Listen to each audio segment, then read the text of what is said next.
Excellent. Okay, great. I'm sitting in a room by myself. Okay. So Jane, all right, let's get going. Welcome everybody. This is a meeting of the Vermont Climate Council. Let me just say before I turn it over to your chair that we are on Zoom here. One of the things we'd like to do in these Zoom meetings with the council is if you are a council member, we really encourage you to keep your camera on, particularly if we're like this without a presentation.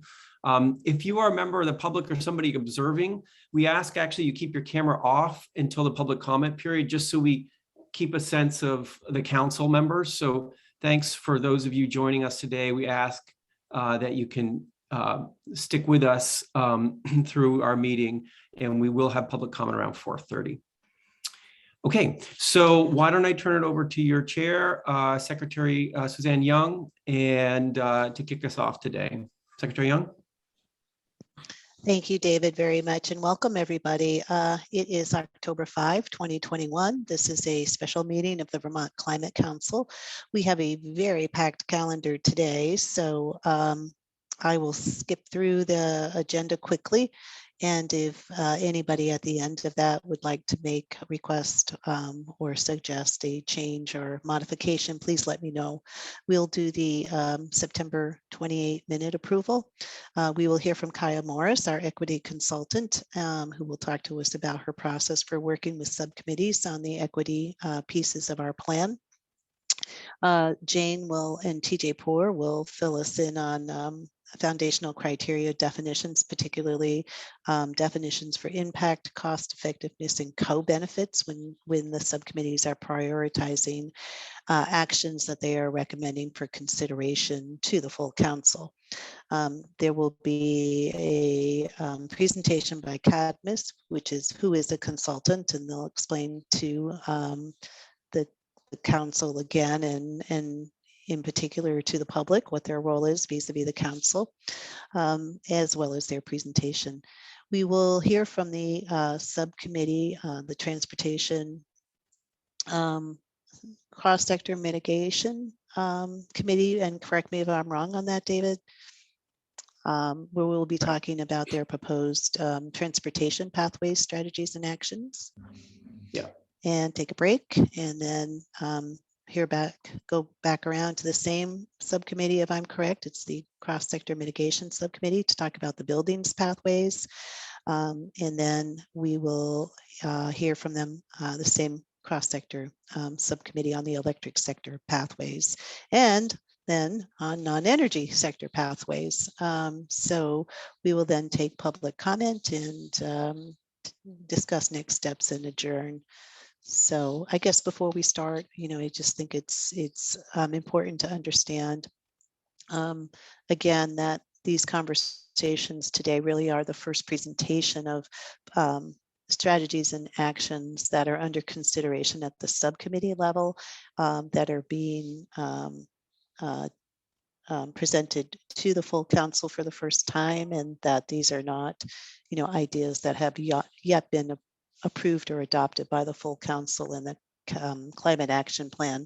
And I only underscore that because I think there has been some confusion in the public about what is an actual recommendation to go into the plan and what is under discussion. So with that, I'll turn it over to anyone who would like to make a suggestion or addition to the agenda. And thank you, David. Oh, thank you. Excellent. Okay, any concerns with today's agenda before we dive into it? Anything folks want to flag up before we start? Okay, great.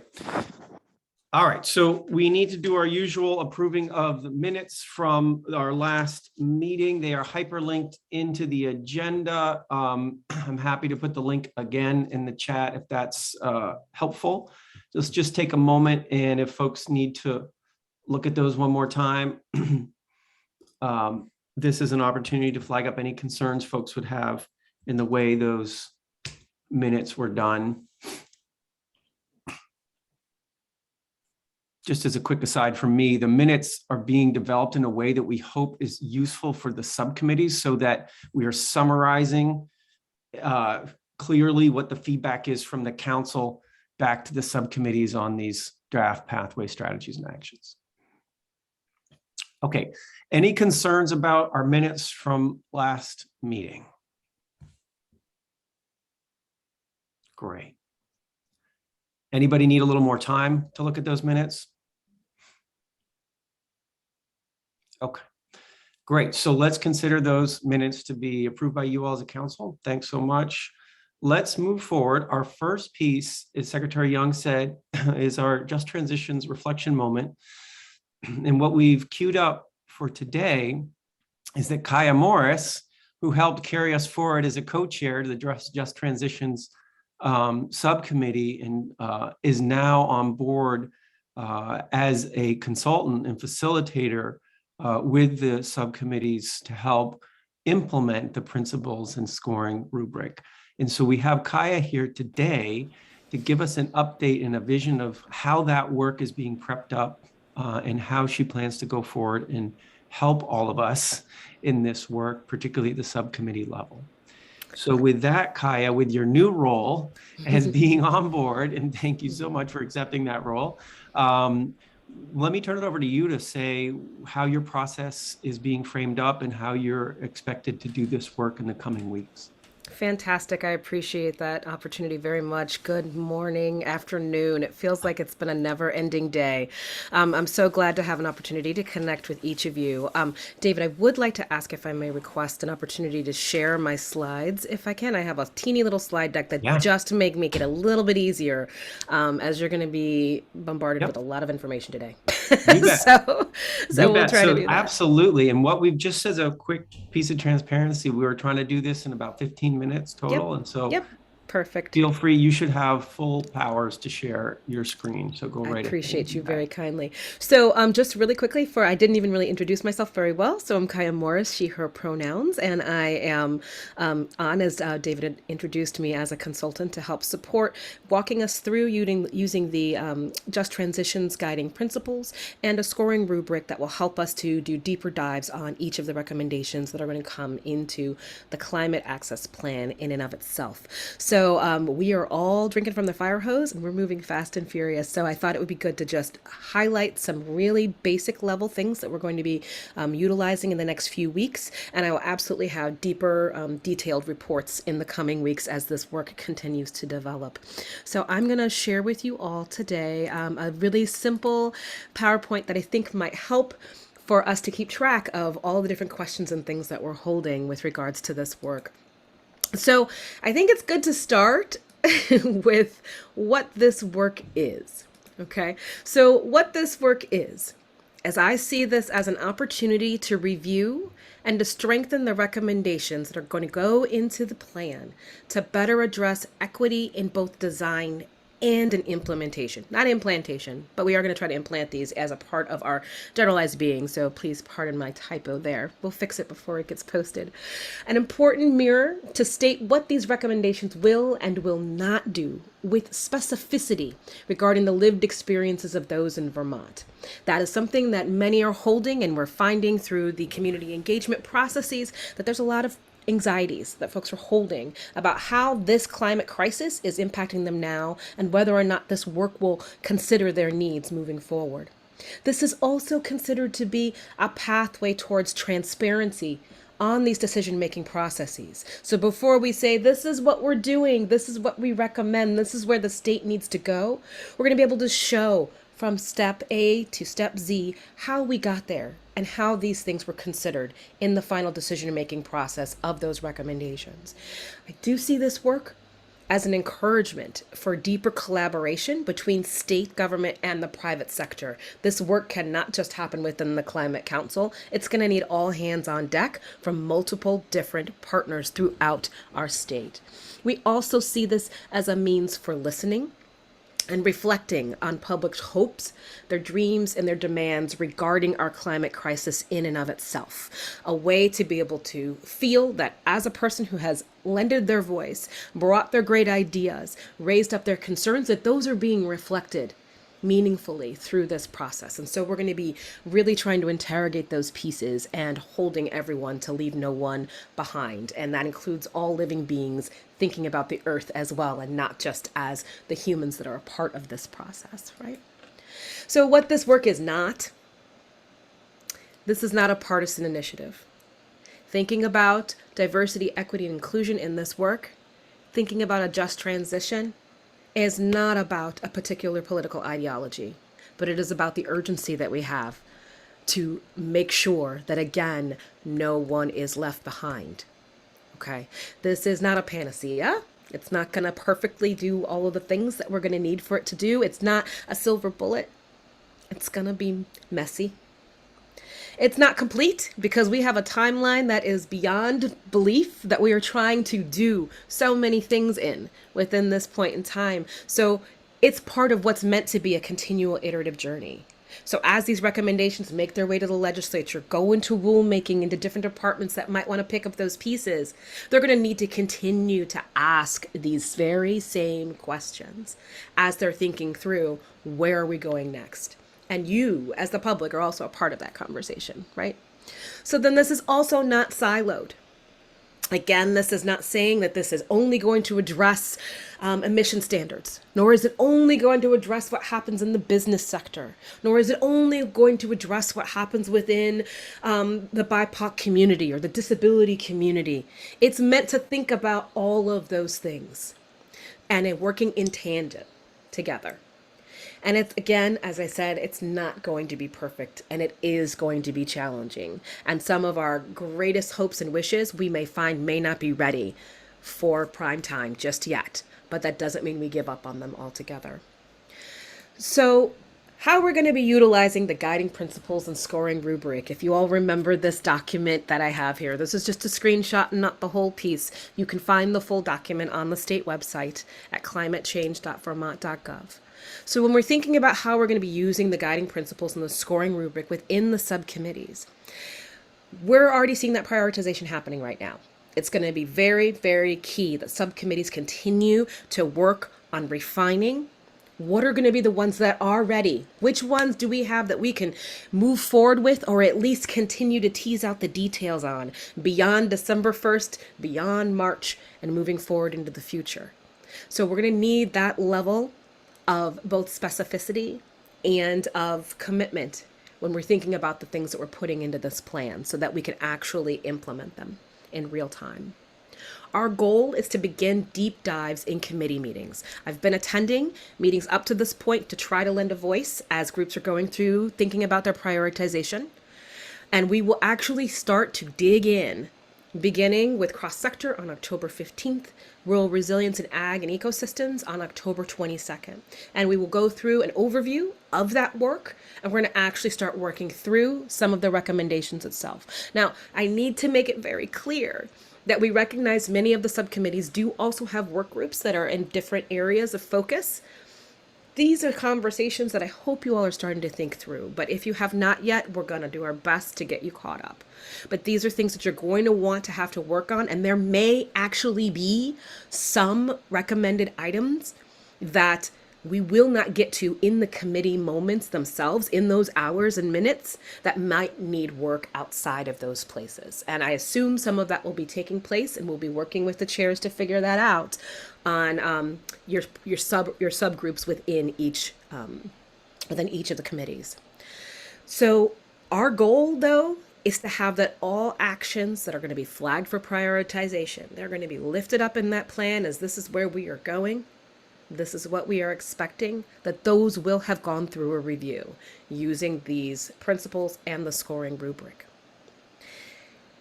As I said, additional review by the work groups is going to be needed in order for us to even try to think about reading those drafting deadlines. So I'll continue to work with your chairs.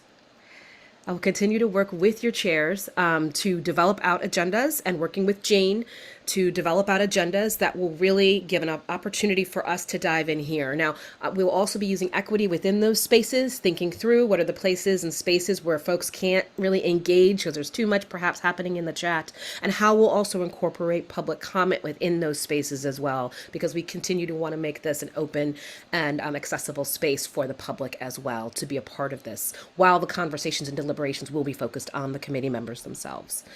So all of that we're holding, as well as the decision-making processes that Jane's been working through with Marion and each of you throughout all this time. So we're going to get ready to wave that green flag and get going on this work very, very soon. So I'm here if you want to ask more questions, and I'll be taking a look at the chat as well if people are throwing up any questions or comments in those spaces as well.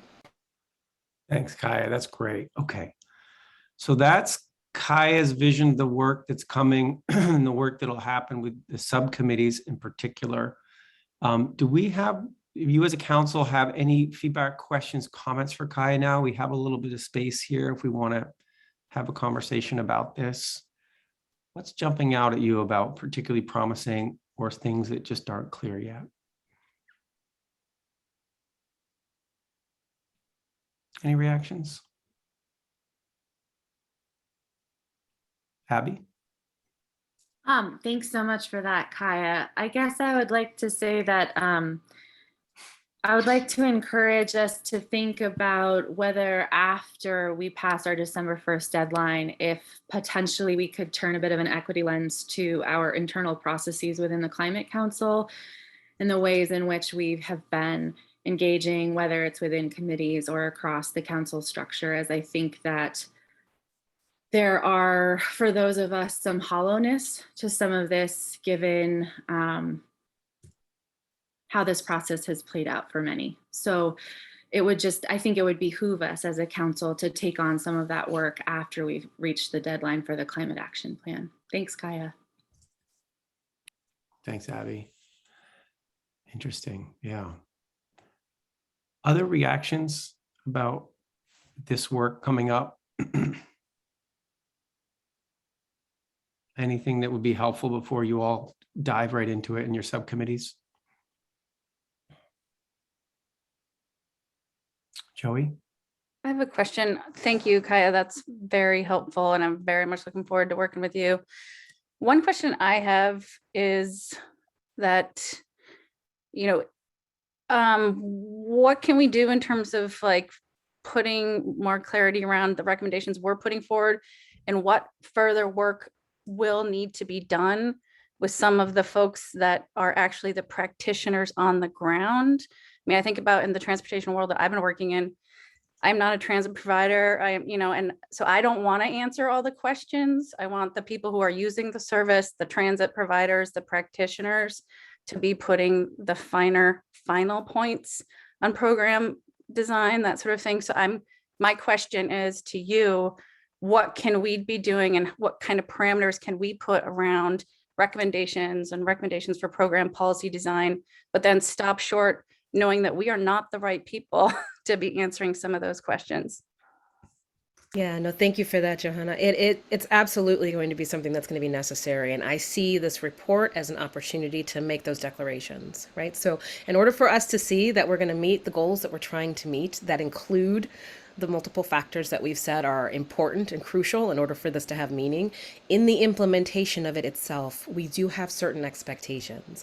I have heard conversations, as you're mentioning, of folks that are doing work, looking at water quality, for example, and they're already engaging with contractors thinking about this, but those contractors didn't really have an equity analysis. That wasn't really asked as part of the bid process. We didn't bake it into how they were contracted. So now we're going to have to train those folks. Somebody is. Probably not me. Somebody's going to have to train those folks to get to that space when we didn't really name that as an intentionality from the outset. So it's the work that every department within state government is trying to be invested in right now. So I do want to take that off of your plate enough to say that your report is your declaration, that this is what we are seeking, this is what we are hoping. And legislature, y'all do your thing. Departments, please get to work. I hope that's helpful. Right. Okay. Anything else All right. So as Sue Minter put in the chat, I think this is a good opportunity as well to say that the Just Transitions subcommittee has convened a meeting for this Thursday with a number of organizations that have been out talking to people across the state about equity issues in the climate council's work, including 350.org and others, I think Capstone as well. And so just that's an open invitation to the full council, not to mention the public, to be part of that conversation this Thursday, 4 to 5 p.m. So that's another piece of this puzzle, is being out, listening, and Just Transitions is creating this space to do that Thursday. Counselors very encouraged and welcome to join that listening session. Okay.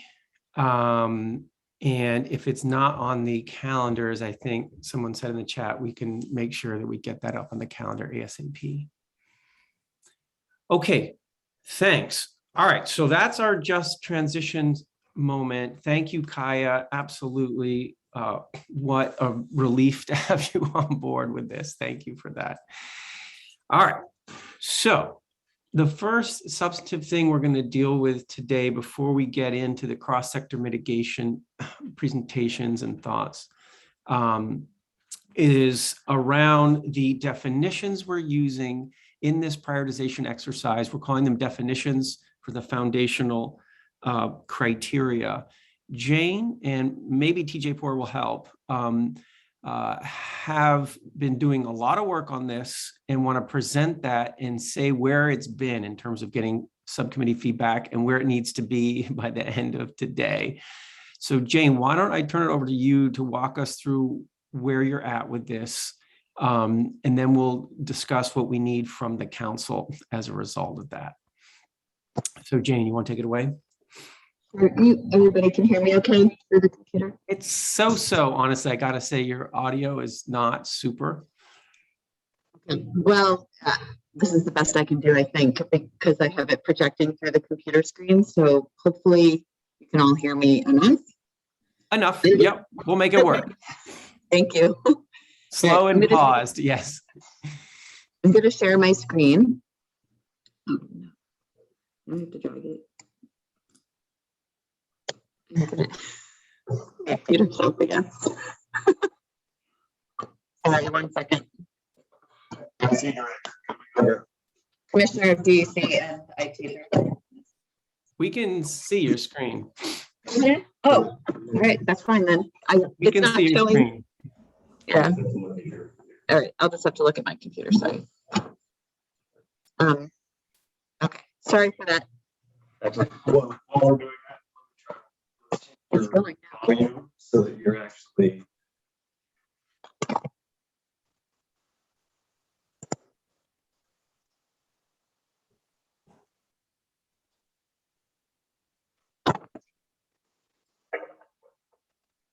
Sorry, everyone.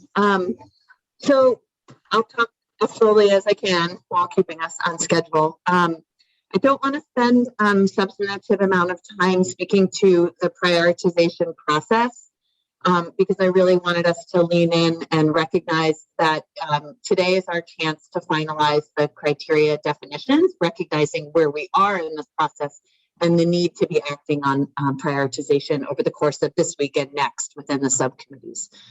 But quickly for review, prioritization will occur at the action level.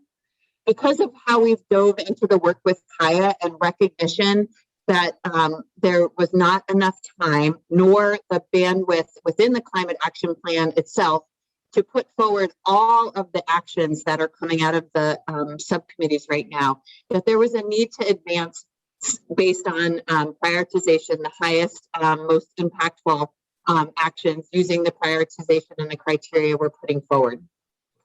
Jane, I'm just going to interrupt for 1 second to say we are seeing what's called display mode or something like that, where we see this slide and the next slide, and there's like even a little pop out thing that covering up part of the slide. There we go. So it's okay to have this. That's better. Just keep it like that if you don't mind. or go into, yeah. Sorry about that. If you just want to leave it like that, that's fine. Sorry, this is like a cluster. Sorry, I share my screen. On the big screen. That's fine. Yeah. Okay. Well, sorry, it's actually a big change here. So That's perfect. Right now, it's great. Okay. Okay, sorry about that. And can you hear me okay? Because now I'm using Zoom on my audio on my computer, which yay. Yep. Okay, thank you. So first and foremost, I just wanted to remind folks that pathways and strategies will all carry forward into the climate action plan. We're meeting with a small group of counselors thinking about the organization of the climate action plan, as well as how we deal with cross-cutting pathways and strategies, and are refining the climate action plan outline, which we'll share and continually make updates to as we dive into this process with the full council. But where we're focusing today really is around prioritization at the action level and the recognition and need for a stepwise approach in order to elevate highest priority actions to work and lean in deep with Kaya and your subcommittee around the application of the scoring rubric. Synthesis of the first 4 criteria that we put forward, impact, cost effectiveness, co-benefits, with acknowledgement of technical feasibility, will be the place where we start with how we elevate those actions for high and medium priorities. All low priority actions based on that initial screening will move to an appendix in the climate action plan, not to be lost, but to be revisited in future iterations of the climate action plan, recognizing that we won't have enough detail or specificity to carry them forward. The majority of medium priority actions will also go in the appendix, but the subcommittee itself will have a chance to meet and deliberate on some of the medium priority actions that they feel relevant and are ready and should act on now. And if consensus can be reached there, those can carry forward through the equity screening and into the full body of the climate action plan. So let's go. So the 5 criteria which inform prioritization, equity, I just want to suggest we all have come to consensus around. We're going to apply the scoring rubric. This is going to be the work with Kaya and all of you leaning in at your subcommittee level. Technical feasibility, science and data presented on that definition last week, and there was consensus around that definition. And that is already carrying forward in the guidance that we've shared around how prioritization will work for both of those. So really where we need to think about today is where we can reach consensus on the definitions for impact, cost effectiveness, and co-benefits. I will suggest that this will take a little bit of time because for cross-sector mitigation, the definitions for impact and cost effectiveness are different than they are for rural resilience and ag and ecosystem, related to being able to quantify the emissions reductions and having to do a little bit more of a qualitative check for rural resilience and ag and ecosystems. I'm going to walk through the definitions quickly and ask, as David suggested, that we hold comments till the end. Happy to go back to any of the definitions specifically, but really want to push out that these definitions have been out with the subcommittees now for a week. Ag and ecosystems, rural resilience, and cross-sector had the opportunity to send written comments on the definitions for impact, cost effectiveness, and co-benefits, of which we received 3 written comments on changes, largely related to equity considerations and how we deal with cost effectiveness and co-benefits, and how we can pull out equity really for that final screening, but that it needs to also be spoken to in the definitions themselves. So I have made the comments that I received based on the feedback that I got from subcommittee members. And so really want to hold that this is out there, that subcommittees are starting to use this, and hope that the council will support the definitions, understanding that this is sort of happening in real time and moving right now, but understanding how impactful this is on the actions that we lift up. Wanted to hold space for any concerns or overarching big challenges that you see with this application. So I'll just, the definitions that I'll show on these slides are summaries of the definitions that were shared ahead of time as a more fleshed out Word document that was linked on the website that you all have had access to. So this is concise. And TJ, I did see that your screen went on, and just to reflect on and speak to the role with science and data. Science and data did have the task from a few weeks ago to speak to cost effectiveness specifically and co-benefits, and sorry, not co-benefits, and technical feasibility.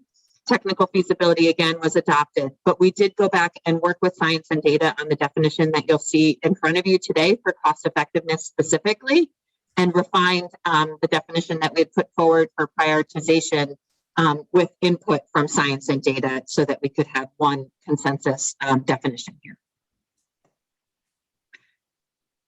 So these are wordy. I'm going to just suggest that I do read through them and move us through. And want to also suggest that what we've tried to do in order to inform prioritization is speak to how we would break them down for high, moderate, and in other cases, medium and low breakouts, which was really important for us to think about how we would use these in prioritizing actions.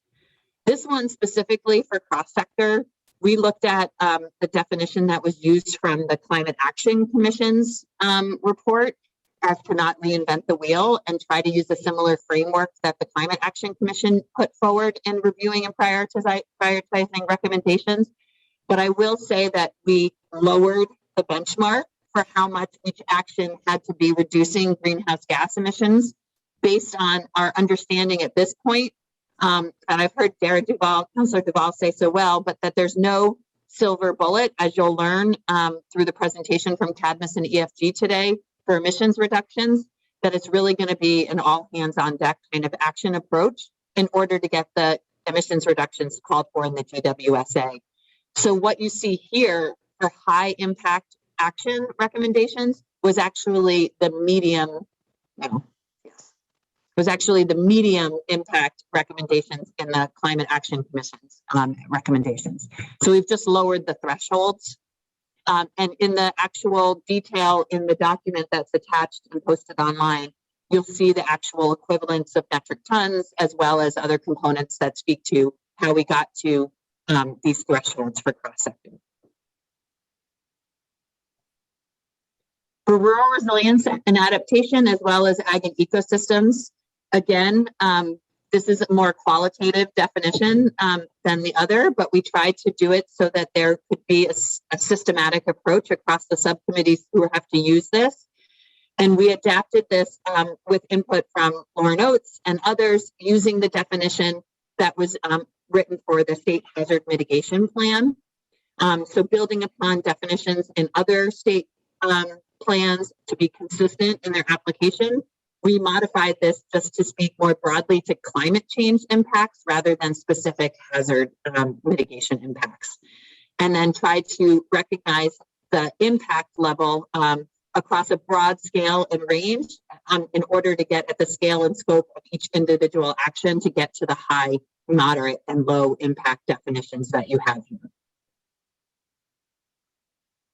I'll just pause so people can read for a second, but then before I move on to cost effectiveness, why don't I pause and see if there's any feedback or comments on impact specifically? Great. Secretary Moore? Secretary Moore, Yeah, go ahead.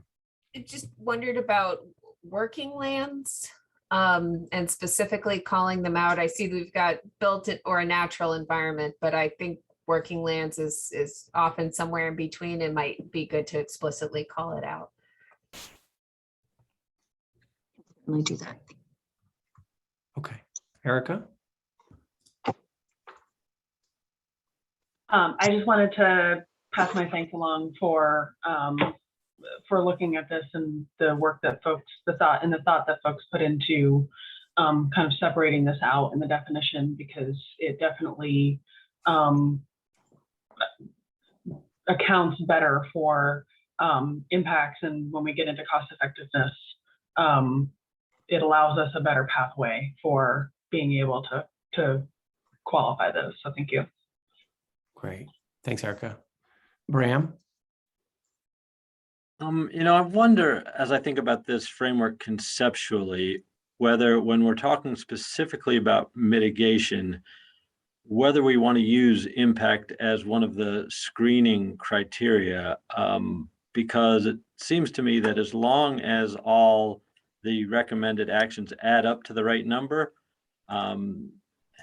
it's not necessarily better to do it with large, a few large ones versus a lot of small ones. There may be a compelling reason to do 42.5%ers instead of 10 percenters.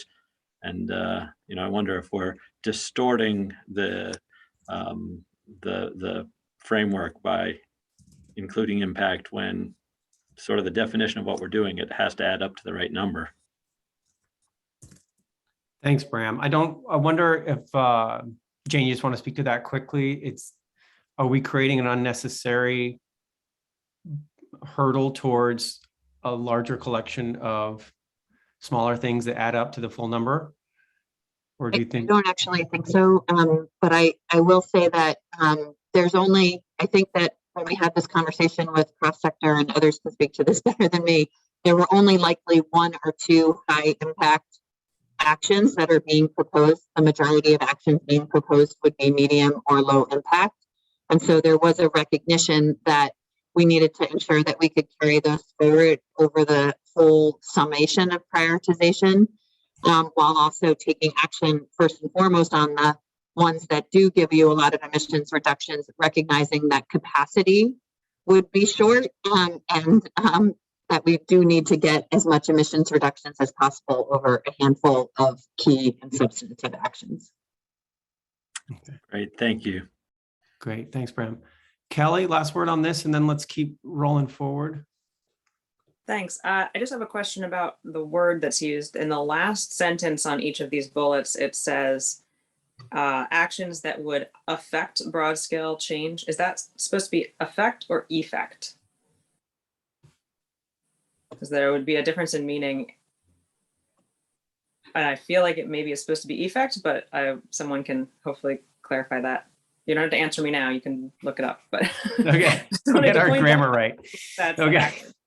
This is so apropos after Marianne and I going back yesterday on the Oxford comma, and are we for it or against it in the climate action plan? So I'll make sure that it's the right effect or effect. Thanks. Okay. So let's roll forward and do the next couple ones as well, because we got more to do here and we have only just a few minutes. TJ, I am happy to present on cost effectiveness, but also happy to defer to you if you're on the line and would like to speak around what the Science and Data Committee discussed, please. Yeah, I'm happy to let you do it. I'll just say that we specifically went back and looked at this again on the request from the council. We had kind of had a short definition with a lot of context of cost per desired outcome, and then this kind of merges the prioritization with the definition, and you'll see a lot of the language is similar, except now there is the prior guidance on prioritizing there. And then I think I'll just say the subcommittee spent quite a bit of time on this last week and came to an agreement. I'll just throw out, we did need to take a vote, but I think there was just a minor language change. I'm happy to go into that if necessary, but it was overwhelmingly in favor of forwarding this language to you. And I will say that since it's been up on the screen, I won't go through it specifically to read it out, but I will just also say that there's a paragraph that accompanies the actual definition here in the document that speaks to how to deal with externalities and the social cost of carbon and other components. And that complements and adds to this definition. So I encourage folks to look at that. I also will say that this was where we had some substantive comments from members of the Just Transitions Subcommittee and Sue Mittner specifically, Sue.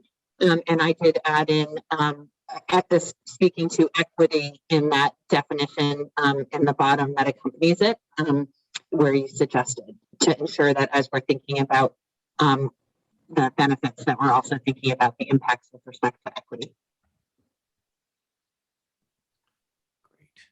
Okay.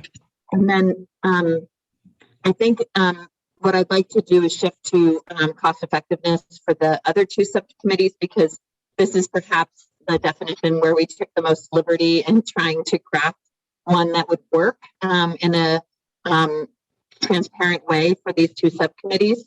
And so it really takes into account the impact definition and how you've reviewed and considered the action with respect to its impact on building resilience and adaptation and sequestering, storing carbon.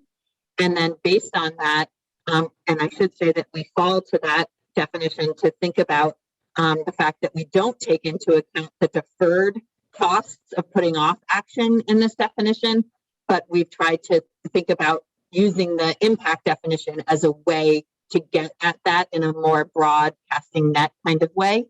But there is no specific call out here of the cost of inaction, even though we recognize that's important. So here we're talking about a ratio with respect to the impact of the action itself, and then the actual upfront cost of implementing that action.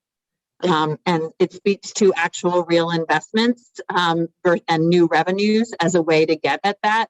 And we were hoping that this ratio would speak to broadly how cost effective the solution is, and therefore also what the cost of inaction would be in a more generic way, and hoped that this would be a way at quickly running through and considering the priority of actions and their cost effectiveness specifically in this space. Thanks, Jane. I think let's keep moving on to the next one, and then we'll do a consolidated pause at the end. Okay. So the last one is co-benefits, and hopefully this one's pretty straightforward, but there's a recognition, of course, that comprehensive climate policy will advance actions that don't work in a single bucket or space. And then beyond even addressing mitigation, resilience, adaptation, and sequestration, that they will also have broader societal benefits such as public health, equity, economic prosperity, and so on in the list that I've called out here. In order to break those out based on high, medium, and low ranking, we're suggesting the following guidance, which is simply that an action that can be easily communicated with broad and varied benefits to Vermonters and Vermont itself would be a high co-benefit action, and medium is an action that clearly addresses multiple climate action buckets, but its broader societal benefits are harder to measure and speak to. And then low, obviously, is really an action that's specific to the one relative bucket of climate action, mitigation, resilience, adaptation, or sequestration. And so I expect many of our actions are going to be high and medium in this space, but it will behoove us to go through this process, and then in the prioritization and ultimately in the way we draft a climate action plan, we'll be asking folks to bullet out the co-benefits that are obvious with respect to that specific action. Great. Okay. So this is what I'd like to do, because I know there's lots of detail people could get into, and there's a piece of me that wants to encourage you to reach out to Jane if you have some questions, some like clarifying questions. I just want to do a quick temperature check of the council right now, of how we're feeling about this, because this is something that is literally being implemented right now and will be implemented in the coming days and weeks in the subcommittees. The way I want to do this, if you look in the chat, I just threw something in. I'm just asking counselors for this, folks, just the climate council members. If you could do a quick gut check with me in the chat, saying 1, 2, or 3. 1 is definitions look good, thumbs up. Number 2 is I have some concerns, but you know what? Let's just keep moving forward. I'll talk to Jane. We'll sort it out. 3 is I have a concern. I need to voice that concern right now before we go forward at all. So let's just do a quick gut check where people are at. Let's give it 1 second, folks. If you're a member of the council, just throw that in there, a 1 or a 2 or a 3. Again, the chat's going to run away from you. 1 is we're good to go. 2 is I have some concerns, but let's just keep moving. 3 is I need to say something right now about this because I'm really concerned about it. I want people to keep voting, but I have to, as it flew by, I see Erica Borneman has a concern, so I'd love to invite her to share that now. Absolutely. Yeah, Yep. Yeah, go ahead, Erica. Yeah. two items here. One on the cost effectiveness definition. When you read through the Word document and you read through the fact that this is actually cost to Vermonters, I would probably suggest that we actually say that that's what it is, cost to Vermonters, because when you think of cost effectiveness, you think of, you know, is the cost okay relative to the impact? And, you know, I know that that's what we're looking at, but in the definition, it's a different definition than what cost effectiveness actually is defined as, you know, more regularly. So I just throw that out there. But the other thing is, when I look at the overall ranking in the Word document, and seeing that all other combinations, so basically all of the combinations that are on that chart on the last page of the cumulative priority ranking category will be considered high and medium, and then every other combination will be considered a low priority. And I just wonder, when you think about initiatives that are, you know, high impact, low cost, but low co-benefits, like that's not on this chart, and that would be considered low. And I'm not, so the other one would be, you know, high impact, medium cost, low co-benefits, and that's considered low. And I just don't, I'm wondering if, I'm worried that we're going to have a bunch of actions that are considered low priority that are high impact. And so maybe I'm just misinterpreting this, but I just want to clarify that, because that's something we're going to have to clarify at the subcommittee level if the question comes up. Thanks, Erica. Yeah. Lauren, is your comment on that as well? No, separately, but I appreciate those comments, Erica. I think, Jane, I can't find it now that we're not sharing the screen on my own screen, but you said something about impact incorporating the deferred costs piece of that, and that we can just assume that it's covered there. I feel much more comfortable if that was explicitly called out. I think that's something that we need to be really clear about and noting when we're considering cost effectiveness. Okay.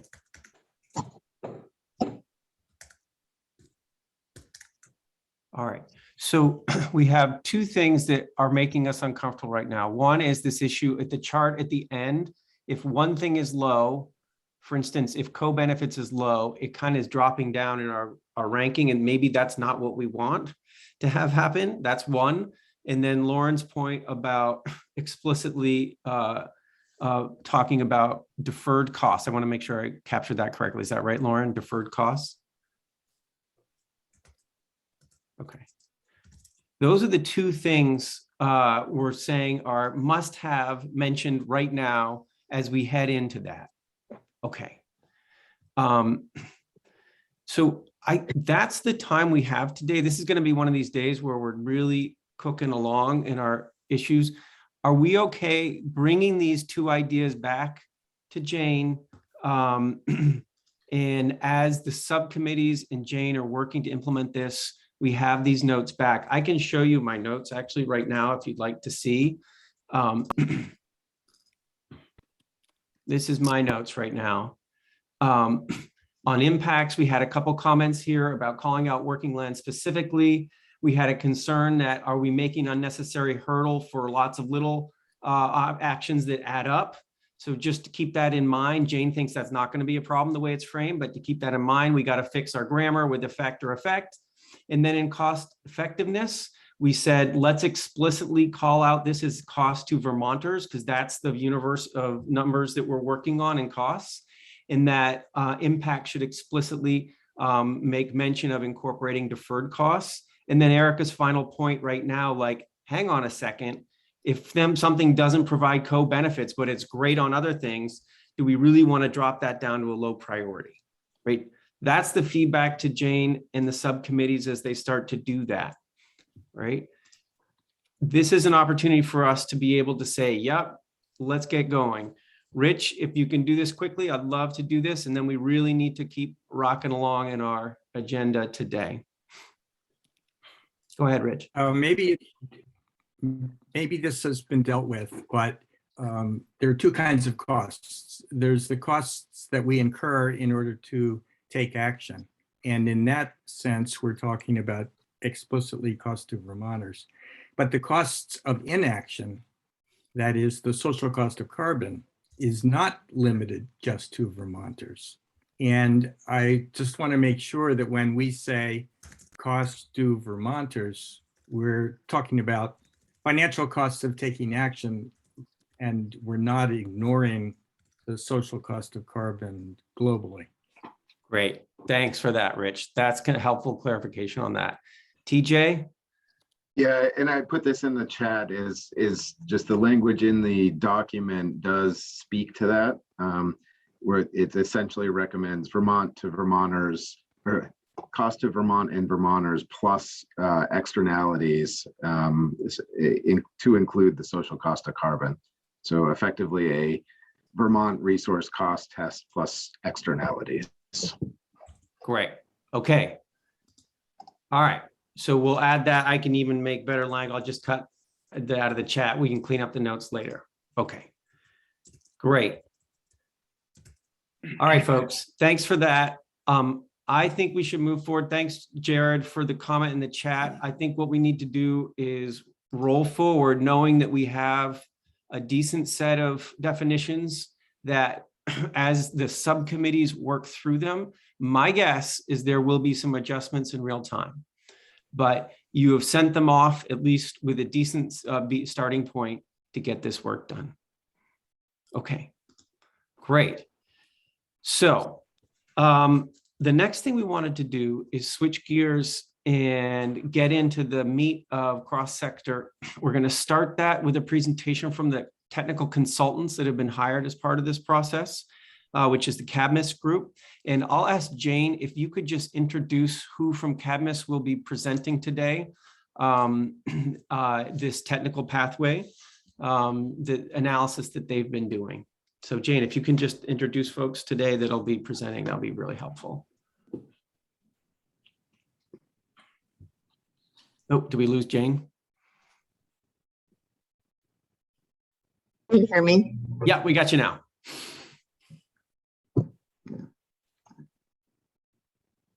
So I'll introduce David Hill is going to be presenting from CABMIS today.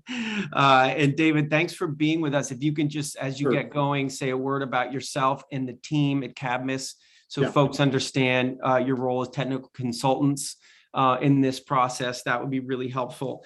We've got, what is it? We've got about 35 minutes to do this presentation plus any Q&A on the back end. So David, I'll leave it in your hands to give us a presentation, and then let's leave some at least 10, 15 minutes at the back end to have some conversation. Thank you, David. Thanks everybody for joining today. Can you see the proper view of the slideshow on the screen? Yeah, it looks great. Looks okay, great. Yeah. Thank you.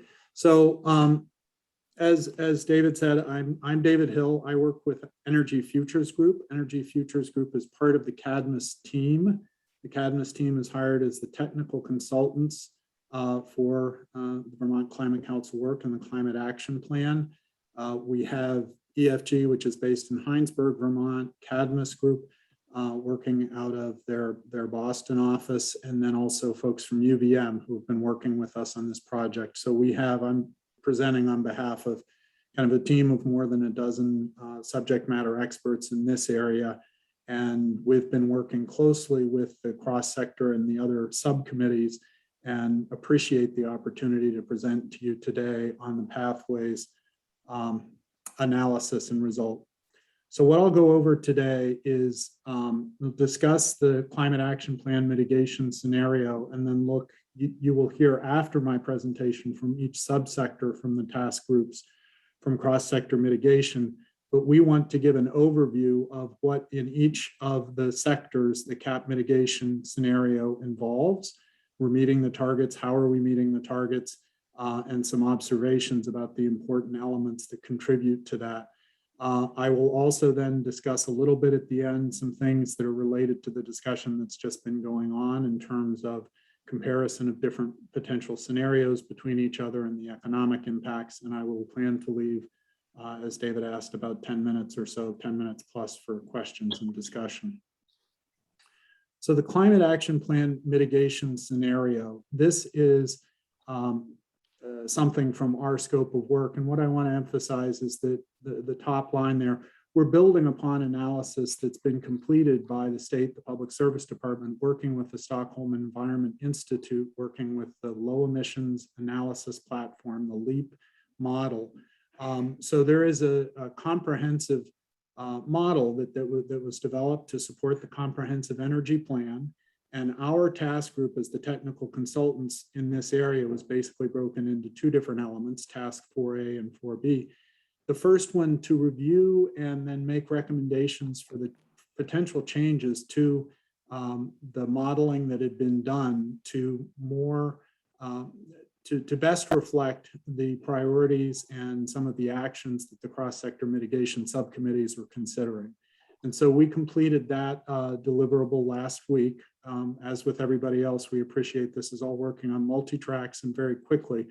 But we presented a number of recommendations along with specific quantitative changes in the model. I'll just mention briefly an example, say in the building sector, the number of rental units or mobile homes that are included in the weatherization at scale was increased because we know the importance of the equity considerations. In the transportation sector, there was some additional reduction of vehicle miles traveled. So those types of things. So we've been working with the model and developing modifications to the model, and the results I'll present to you today reflect those. That work was completed last week. And then our second deliverable in this area is to present to you today, again on October 26th, and then to have a final written report on November 15th that talks about each of the important time periods, 2025, 2030, and 2050. What are the pathways and the policies, programs, et cetera, that are used to meet those in the climate action plan. And so our role, as Secretary Young asked me to clarify at the beginning, and David said, is to really serve as kind of the technical consultants on are these feasible? What's it take to have adoption rates that are required to try to help characterize the costs and the savings that are coming from these measures, the emissions reductions, et cetera. The good news is that the CAP mitigation scenario meets the Global Warming Solutions Act targets. The targets are represented in the arrows for each 2025, 2030, and 2050.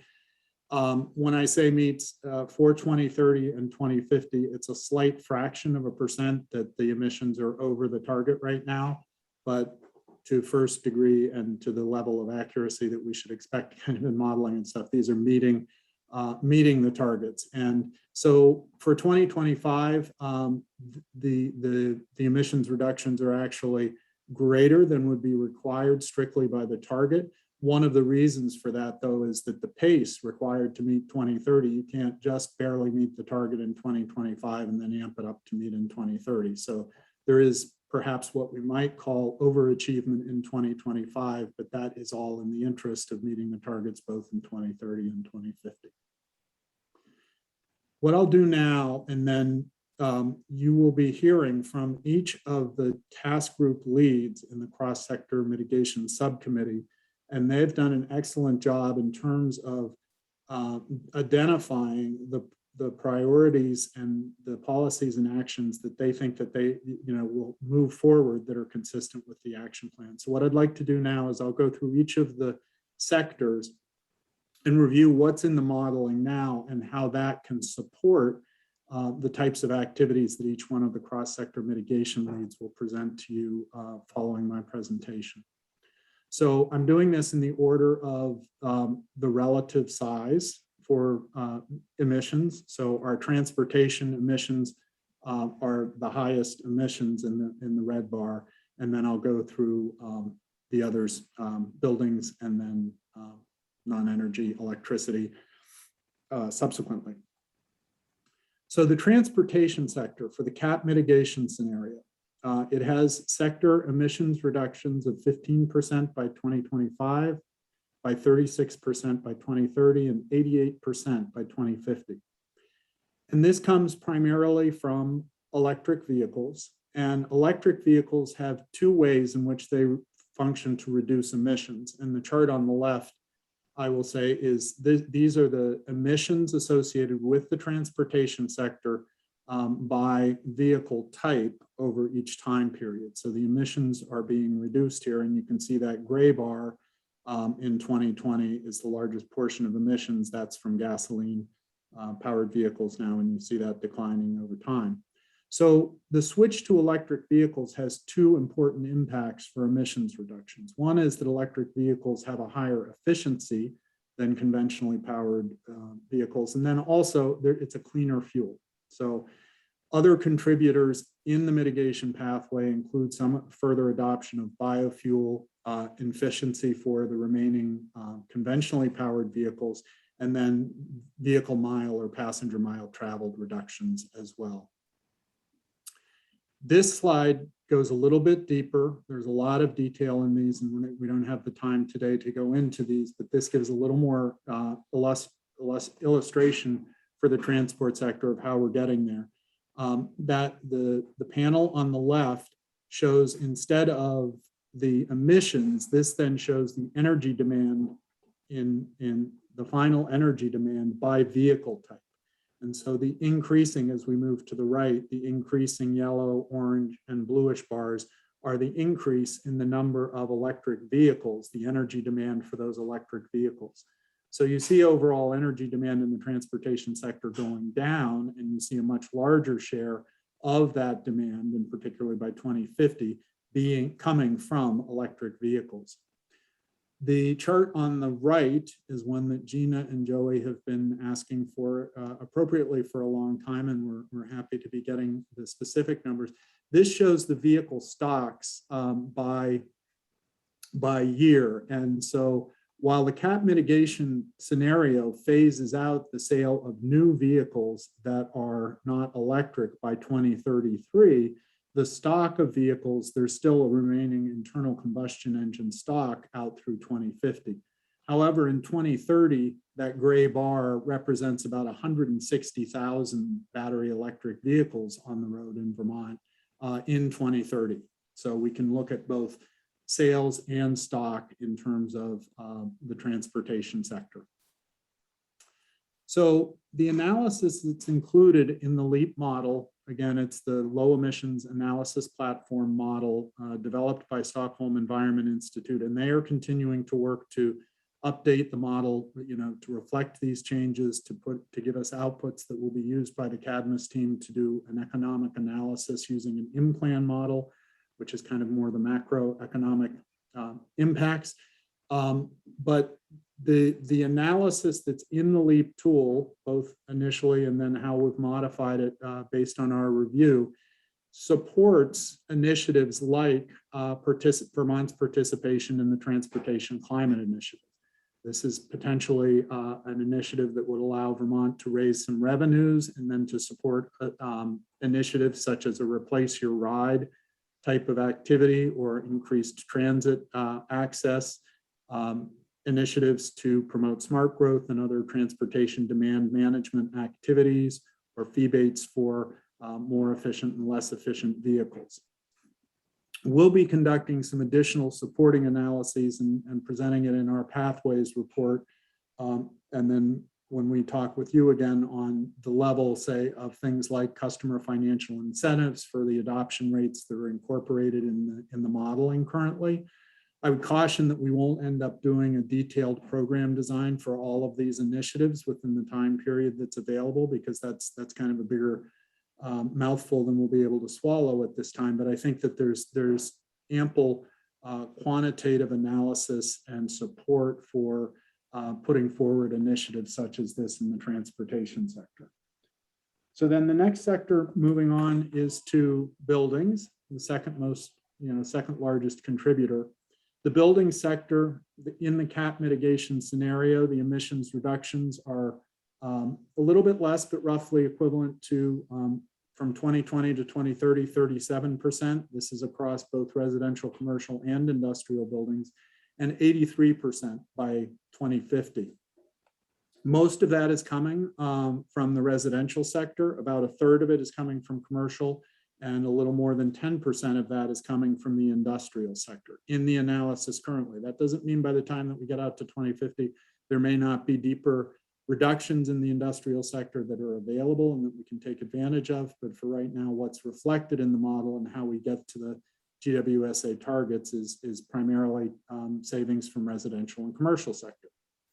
So looking at those two, really it's space heating in both the commercial and residential sector that are the primary drivers of the savings and the emissions reductions. Again, these are both, these represent the emissions from the residential sector on the left-hand panel and the commercial sector on the right-hand panel.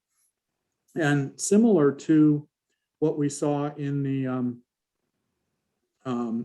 with transportation, there are a couple things going on with buildings. One is you can improve the thermal performance of a building through things like that Vermont knows very well, weatherization, sealing up buildings, et cetera. But we need to do this at scale. Weatherization at scale is very important.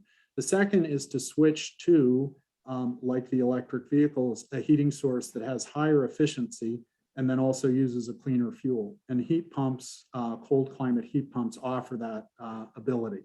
So there's uptake of more efficient heating equipment that uses a cleaner fuel, and combined with better building shell performance leads to these levels of emissions reductions. There are also emissions reductions, and this gets into the impact and the buckshot versus silver bullet discussion. In the commercial and residential sector, there's also an eventual, whether it's through appliance standards or whether it's through an initiative that something participation in the clean heat standard or other mechanisms, the modeling does reflect a phase out of fossil fuels for cooking and water heating as well. And as I said to start, space heating is the real key for reducing the emissions, but we need to also phase out fossil use for water heating and cooking to meet the GWSA targets. The last slide for the resident, or just to help illustrate what's going on in the residential sector. This shows the panel on the left shows the number of buildings weatherized, both by 2030 and 2050. So weatherization at scale, people are familiar that there have been discussions going on with an EAN working group around that.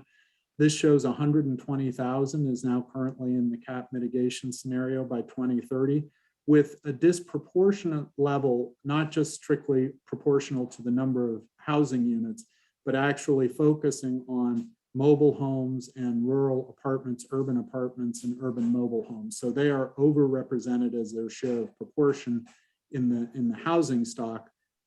And so we think that that's appropriate and important in terms of making sure that the perhaps most vulnerable populations, and then also populations from around the state are participating in that. By 2050, the weatherization at scale continues to reach the target. And so we're, it's almost 250,000 households have been weatherized by that point.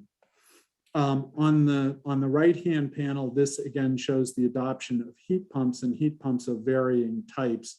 The bars that are the green to the gray, brownish expand. And so they're representing almost, I think, 80% of the heating system types. This is the share of heating types for different housing structures, residential housing structures by type. And so again, you're going to a more efficient system and one that uses a cleaner fuel as the means for reducing emissions.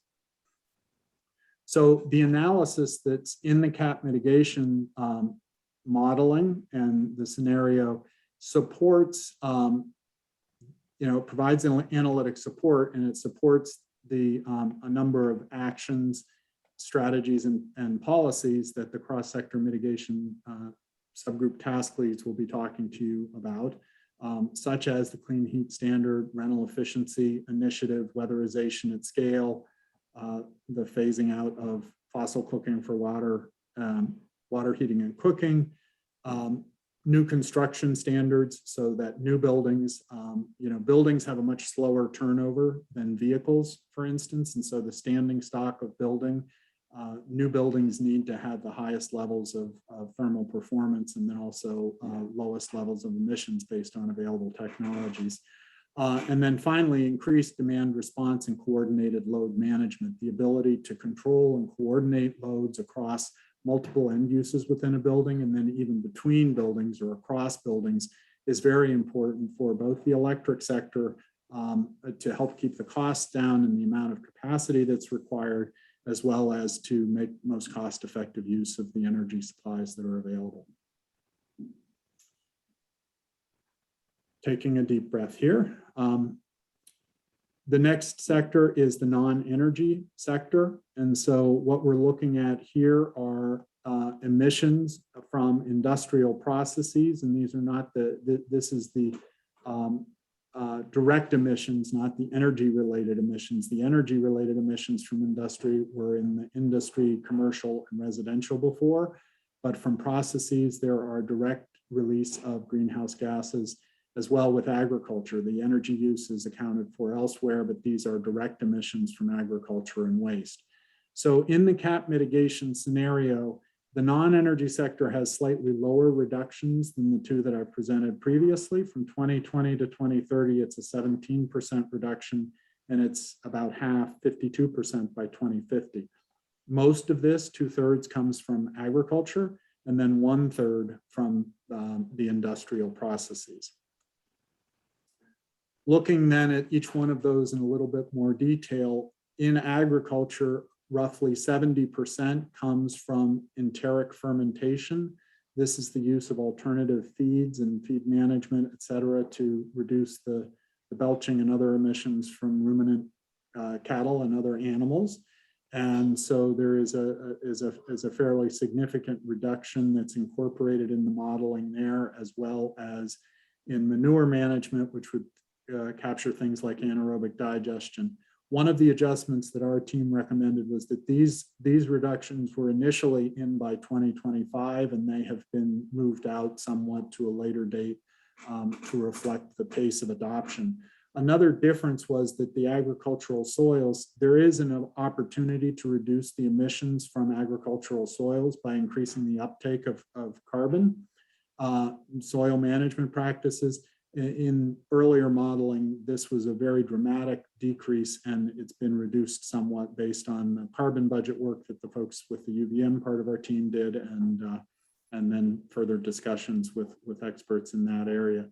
On the industrial processes, there are the two main contributing areas for emissions. And again, this scale, this is on emissions. This is thousands of metric tons of the annual emissions. Reductions in the industrial processes come mostly from ODS substitutes. ODS are ozone depleting substances. And so substitutes for those, if they leak, have potentially high global warming potentials. So the use of refrigerant management and avoiding leakage is something that Efficiency Vermont and others have been looking at, and management and or the use of alternative refrigerants that have lower global warming potentials has the potential to reduce the direct emissions from that sector. The other is semiconductor manufacturing, and there is some reduction here that is consistent with some of the work that Global Foundries has done in the past to reduce emissions. On the non-energy pathways, so the strategies and actions, what's in the CAP mitigation analysis reflects some new findings from our team, as I mentioned, from the carbon budget report, and the analyses support actions and policies, initiatives that would help to reduce enteric fermentation emissions, the manure management, practices to increase soil carbon sequestration, the ODS substitutes, and target reductions for semiconductor manufacturing. The electricity sector, how am I doing? David, how am I doing on my time here? You're doing okay. We're going to need to finish it up within the next 3 to 5 minutes. to give time for the discussion, correct? Correct, yeah. Yeah, okay, I think I should be able to do that. Thank you. And thank you all for bearing with somewhat rapid presentation. I hope this is helpful. So the electricity sector, this is, instead of looking at the reduction in emissions from the electricity sector, what I wanted to emphasize here is the growth in generation, thousands of gigawatt hours per year, that is required, that meets the needs of the cap mitigation scenario. What we've done is we've electrified vehicles and we've electrified building heating sources. And so that has a significant impact on the requirements for electric generation. And we see that reflected here by type of, by source. The growth is in renewables. The large green bar is offshore wind. There are others down below that that reflect solar. And so we are increasing our use of renewable low carbon electricity to meet the demands. So the growth in generation, as I said, is significant, and the growth in installed capacity is significant. The chart on the right shows an energy module balance, and LEAP requires, when you're using offshore wind, there are load shapes in the demand module of LEAP that need to be met in every hour. And since wind and solar can't be just switched on and generate in every hour, there are times when you'll need more capacity to meet the demand, and then other times when the wind is blowing or the sun is shining and you don't necessarily need that. So the red bar here ends up showing right now the model, and what's in the model has an element of what's labeled exports is actually kind of a curtailment or unused electricity. So the demands, the domestic requirements for Vermont are in the orange bar down below, the horizontal axis, and the net outputs and generation is in the yellow bar above. So what that means, the cap mitigation pathway reflects and provides analytic support for the expansion of renewable energy to an RES standard to 100% after 2032. The top panel here is a representation of battery storage that's currently in the model. The panel below shows the EV unmanaged charging shape. So there's a great amount of opportunity and need both to, right now in the model, it's cheaper to build excess capacity of offshore wind and solar than it is to necessarily increase and deploy battery management. The load shapes are what's called exogenous to the LEAP optimization for the supply electric generation. And so those costs also, the management of shapes and the active load management of shapes can help to reduce the requirements for the new capacity and the generation, and therefore reduce that red bar that is the curtailment currently. The modeling also supports the potential for further industrial strategic electrification, and it also allows for the consideration of local renewables focus. I'm going to present this a lot of material. I'm going to present 2 slides just on some cross-cutting results. The first looks at all the pathways, and what I've focused on today is what's called the cap mitigation pathway. There are other pathways that have been developed in the model, the biofuels focus, local electricity, and the mitigation pathway. Those are all of the ones that have a steep decline. The baseline is the one, and this is emissions, the baseline is the one that's up top. So all of the pathways require sustained and deep multi-sectoral action. So basically there are few things that have been talked about that are in there currently that aren't high priority and high impact in terms of if we want to meet the Global Warming Solutions Act's targets. There's not a whole lot that we can leave out from these. The second is just the beginning of economic analysis on this. And what this shows is above the line, these are Social cost, this does not include, I should emphasize from the start, the social cost of carbon is not reflected currently in the externalities element, but above the line are investments. In orange is transformation, and the transformation module in LEAP is the electric sector. So this is that increase in electric generation and incorporating offshore wind and everything.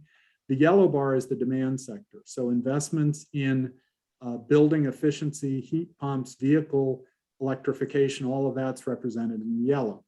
So what we see is early on, 2025, we have more investments going on the demand side. So buildings and vehicles, electrifying those, getting them to be efficient. And then as time goes on, more investment in the transformation to generate the electricity required to serve the growing needs for these. All of those, all through time, there are avoiding resources, which are the import of fossil fuels. And in the current modeling, we have kind of, this is by time slice, not cumulative, but we have kind of investment in the early years, and then eventually the resource savings start to provide net savings. And then as the increase in investment in transformation and electric generation goes up at the end, it comes out as pretty much by 2050 is kind of a net zero. Again, these are very early and preliminary, but I wanted to share that type of information with folks. The VCC presentation today is that the second green bar from the bottom will present to you again on the 25th, and our final pathways report with economic blue analysis and other analysis going and working with the cross-sector mitigation leads and the other groups. And so I want to thank you, and we can have some questions or discussion. Fantastic. Okay. Thanks so much. I want to start with one quick question, or Secretary Young, go ahead, please. Oh, thank you. Go ahead, David. I can wait. No, I was going to say quickly, David, when you're presenting this CAP scenario, that's a scenario that the subcommittee provided to you all. Is that correct? Where did that scenario come from? Like the content of that scenario? That's an excellent question.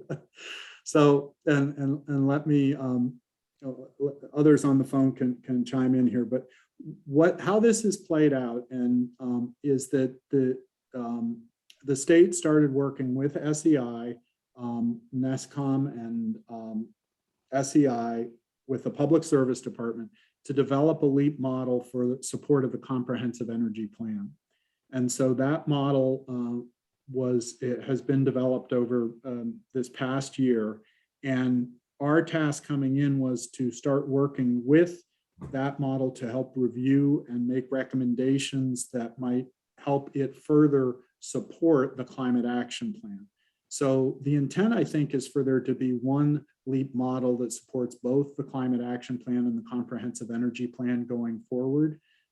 This is not all, I will say, our work, the CADMAS team, EFG, ground up, starting from scratch, LEAP modeling.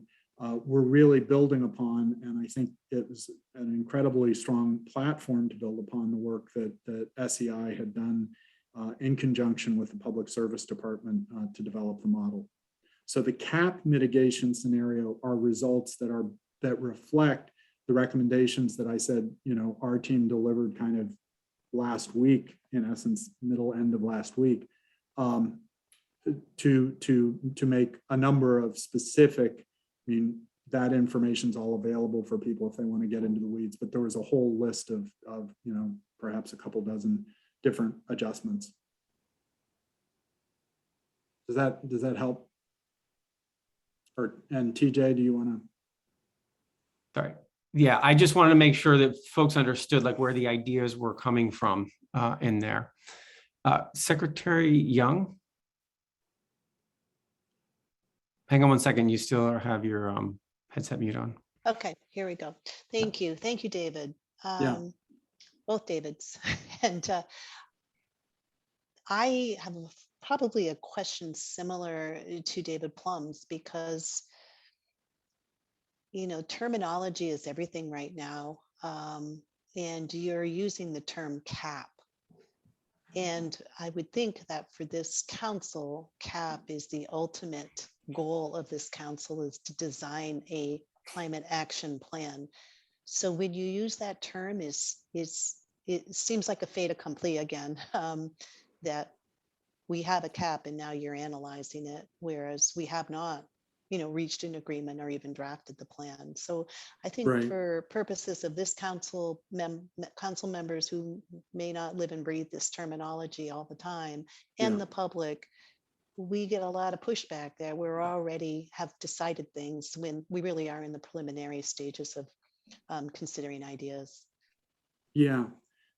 Thank you, Secretary Young. What I would suggest, and happy to adjust the language as folks think is appropriate, but our work, and sorry if I didn't make this clear, our work is meant to, that's why I kept saying what's in the model currently will support, would support, provide analytic support for these things. And I think I think we've interpreted that as our role as the technical consultants is try to have a model that provides the analytic support for the cap that's ultimately adopted. And so there's an iterative chicken and egg process in there, right? We have to analyze what we think would be in a cap. What would a cap require? How do you get there? How fast do you have to do all these different things? What are the levers that you can pull? And so that's what we're trying to reflect, but it's meant to inform and support the work of the council, not to prejudge. Thanks, David. That's great. Secretary Tebbetts? Thank you. I have a question about the agriculture sector. When you talk about the 70% figure, what are you asking the farmer to do, or the ag community to do, with a 70% figure? Let me go back. It sounded like you're gonna have to reduce something by 70%. Is my screen sharing again there? Not yet. No, I thought I did it. Is it sharing again? Yep, you're good now. Okay. Thank you, Secretary. Maybe that was perhaps misleading. The reduction, this shows of the agricultural emissions reduction. Okay, and the agricultural emissions reduction is represented here. So 2/3 of the non-energy sector reductions are from agriculture.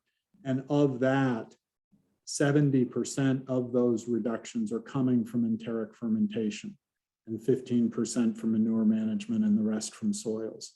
So, but the total reduction for agriculture from 2020 to 2030, and again, this is what we're representing here is what's in the model currently, what's in this pathway currently, is from 900,000 tons a year down to 600,000 tons a year. So about a third.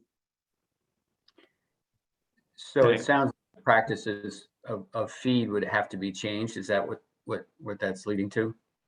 That what that's leading to is that there are opportunities. Our understanding is that there's research going on. There are opportunities for enteric fermentation to be a mitigation option that does contribute significantly to an emissions reduction. Yeah.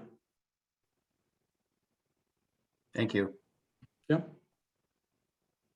If Anson's all done, may I jump in around that question before we move on to a different sector, or should I table?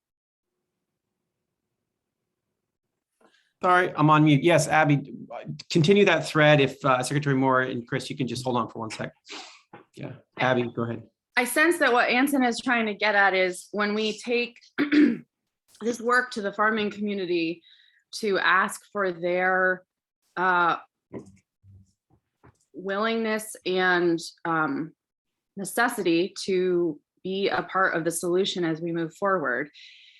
if the modeling that has been done is saying that 70% of those emissions are coming from enteric fermentation, which for those of us who are not familiar with what that means, those are, like you said, those are the emissions from the cows, then the takeaway for the farmers is that the only way that we will probably reduce our emissions would be to reduce cow numbers. What's concerned, there are a number of concerns I have regarding the specificities tied into that, but I think that this is where the concerns that I've raised along the entirety of this process around the way that we are approaching agriculture in the inventory and in the carbon budget comes up, in that when this practically hits the ground, we're going to run into some really significant issues with how to frame this out for a community of people that are dealing with macroeconomic forces beyond their control, and who, for better or worse, control a large segment of land that is really critical to our literal survival here in a climate resilient future. And so I'm not really sure what to do with that as the representative of that sector. And again, I don't know, I sense that that's what Anson is trying to get to. I don't believe, from my own research and expertise and my experience feeding seaweed, for example, and doing other emission enteric fermentation reduction methodologies on my farm for the last decade, that there is enough research or data in that regard so far to say that that is a feasible path forward for farmers at this juncture. And so that is concerning to me, in addition to the fact that anaerobic digestion is another one of the only ways that theoretically we are saying we can reduce agricultural emissions, which is a methodology that is only available to large farms who potentially have the capital investment of $1 to $3 million, which is certainly not available to a smaller, medium-sized farmer such as myself. Yeah. So as we're thinking about equity moving forward and the people who actually have to do this work on the ground every day, I'm going to encourage us to try to think about what these numbers on the screen actually mean for the people on the ground, and how we're going to answer their questions as to how they're supposed to move forward in a viable and equitable way. Yeah. Can I interrupt for 1 second just to say, one of the things we can do best with David Hill now is to talk about the model and what it's doing, the measures that we take, and the concerns like Abby's bringing up, Anson's saying, that let's pick those back up when we talk about pathways, actions, and strategies that the subcommittee is putting forward, right? Because the technical consultants aren't the ones putting the pathways, strategies, and actions together. They're just saying how the numbers add up or don't add up.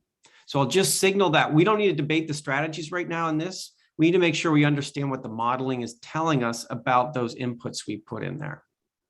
Thank you, David. And if I could just say very briefly to both of those comments before too, I want to emphasize that agriculture, in the modeling, the emissions reductions from agriculture actually have been reduced as part of the work that we've been doing, and we have moved out in time, say the things from enteric fermentation and manure management, recognizing that there are technical potential, but the issues, Abby, that you're raising and how to actually implement those are very important and can't be overlooked. It's not just numbers in a spreadsheet, et cetera. It's people and farms. Yeah. Let's take a handful of comments now, and then we really should pivot into getting into some of the pathways, actions, and strategies and actions. Secretary Moore. Yeah, thank you for the presentation. David, I was hoping you might flip back to the slide that shows sort of how dramatically we will overshoot 2025 to 2030. I just want to make sure I understand what's being said there. And if this is assuming sort of a linear progression from where we sit today to 2030, and that's why we exceed the 2025 target so significantly, or if that's really from your expert seat, kind of the only way for us to get to 2030 is not only to do what's required by 2025, but to fairly dramatically exceed it. I think that's a fair, we have not tried to modify a model that, and there were some comments, I think last week we received via email some comments from Brian Woods, perhaps asking about, possibly rebalancing. My guess is that it is, it could be possible. We haven't rebalanced to try to just meet the 2025 target. And if you do that, the rates of adoption and what's required between 2025 and 2030 will become exceedingly difficult. So it may not be, these aren't necessarily straight linear extrapolations. It's different adoption rates, and a lot of them have kind of S curves and different things. But I think getting things started and getting things, my guess is that the actual emissions reduction by 2025 may not be what's represented here, but getting all of these activities started and funded and underway, and with workforce training, development, and all these things is going to be really critical, whether it's for 2025 or 2030. Yeah, I agree. I guess I worry that it potentially emphasizes or overemphasizes some of the direct implementation efforts as opposed to investments we may need to work in making what I think of as kind of the supporting infrastructure work, whether that's workforce or truly grid infrastructure, wiring in homes, all of these other pieces yes. that don't actually yield carbon reductions, but are essential to our long-term strategy and success. Yes, absolutely. Yep. All right, Chris, and then let's pivot to actually getting to the transportation sector presentation.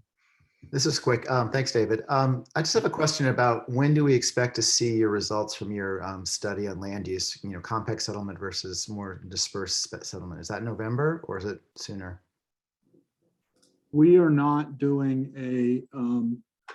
our team, some of my colleagues at Cadmus are working on the transportation sector. We are not going to be doing a detailed smart growth Vermont specific primary research study as part of this work. We are citing reductions in VMT from the literature and from modeling that's been done in other jurisdictions, and that should only be considered a stand-in here. Well, I understand. I was just wondering when we see those results of that modeling. We can present those. We've presented them actually as part of what we gave. They're incorporated, or they're reflected to some degree in the report that we delivered last week, and further iterations of that will come in the reporting that we're doing for the October 26th and November 15th deliverables. Okay, I'll ask Jane for that. Thanks. Yeah. Okay. All right. So we saw the implications through this report of the types of actions that are under discussion, right? And we all obviously took some notes here about the reactions you had to that, some more about the actions themselves. I just want to note that we're taking these notes, particularly the notes around agriculture and the fact that these numbers potentially mask some very difficult challenges on working lands. And the questions around what does it mean to exceed that 2025 target so much? Maybe we actually should be investing some more in the enabling things in the short term. And then this question about the compact settlement study, which I already have some, and you'll get more in the next iteration. Okay, that's what we took from the Cadmus report. Thanks, everybody. Chris, anything you want to add to close that up? Just a quick, the underlying assumption, I know the question about how to achieve the reductions in emissions from agriculture, we really, from a land use perspective, really do have to look at what replaces that emission. It's not a snarky comment that generally speaking, what replaces is subdivisions. So we need to think, it's messy, but we need to think about what exactly we're saying there. If you're replacing, is it just feedstock? Is that how we're getting at that reduction, or is it replacing cows with something else? I can pretty much tell you what's going to replace the cows, and it's not going to be trees. Chris, can we put a pause on that and look at the non-energy, look at the presentation from the non-energy task group and see where they're headed with that? That would be interesting. That clearly is a tension here. Yeah. Okay. So this is what we're going to do. We're running about 20 minutes late, but that's okay. And what we'd like to do is spend a half hour, or if we can tighten it up to about 25 minutes with transportation. The 25 minutes, half an hour in the transportation, we'll take a break and come back, and then we'll do the other task leads for this. So I'm not sure from the transportation task leads are going to be presenting here. Joey, is that going to be you? We're gonna do a 1-2 punch, but if Jane or someone can tee up our presentation, that'd be great. And it looks like Secretary Young has a question before we dig in. Yeah, go ahead. Just again, in context, the notion of a task lead for those who are listening in and may not be a part of that. What is a task lead as opposed to a subcommittee? I'm happy to say that, and Joey, you can say too. It's within the subcommittees. For instance, the cross-sector mitigation subcommittee, which we're working with today, on specific sectoral areas, they appointed task leads, which were sort of point people to help dig into the specific sectoral issues, in this case, transportation. So Joey, you and your task lead was Gina, I believe, yes, and Gina Campoli. So the two of them took on the responsibility of really leaning into the sectoral issues as part of the overall subcommittee work. Okay, thank you for that. And David, I'm pulling up their transportation, so we'll share it. Joey and Gina, just let me know when you want me to go to the next slide.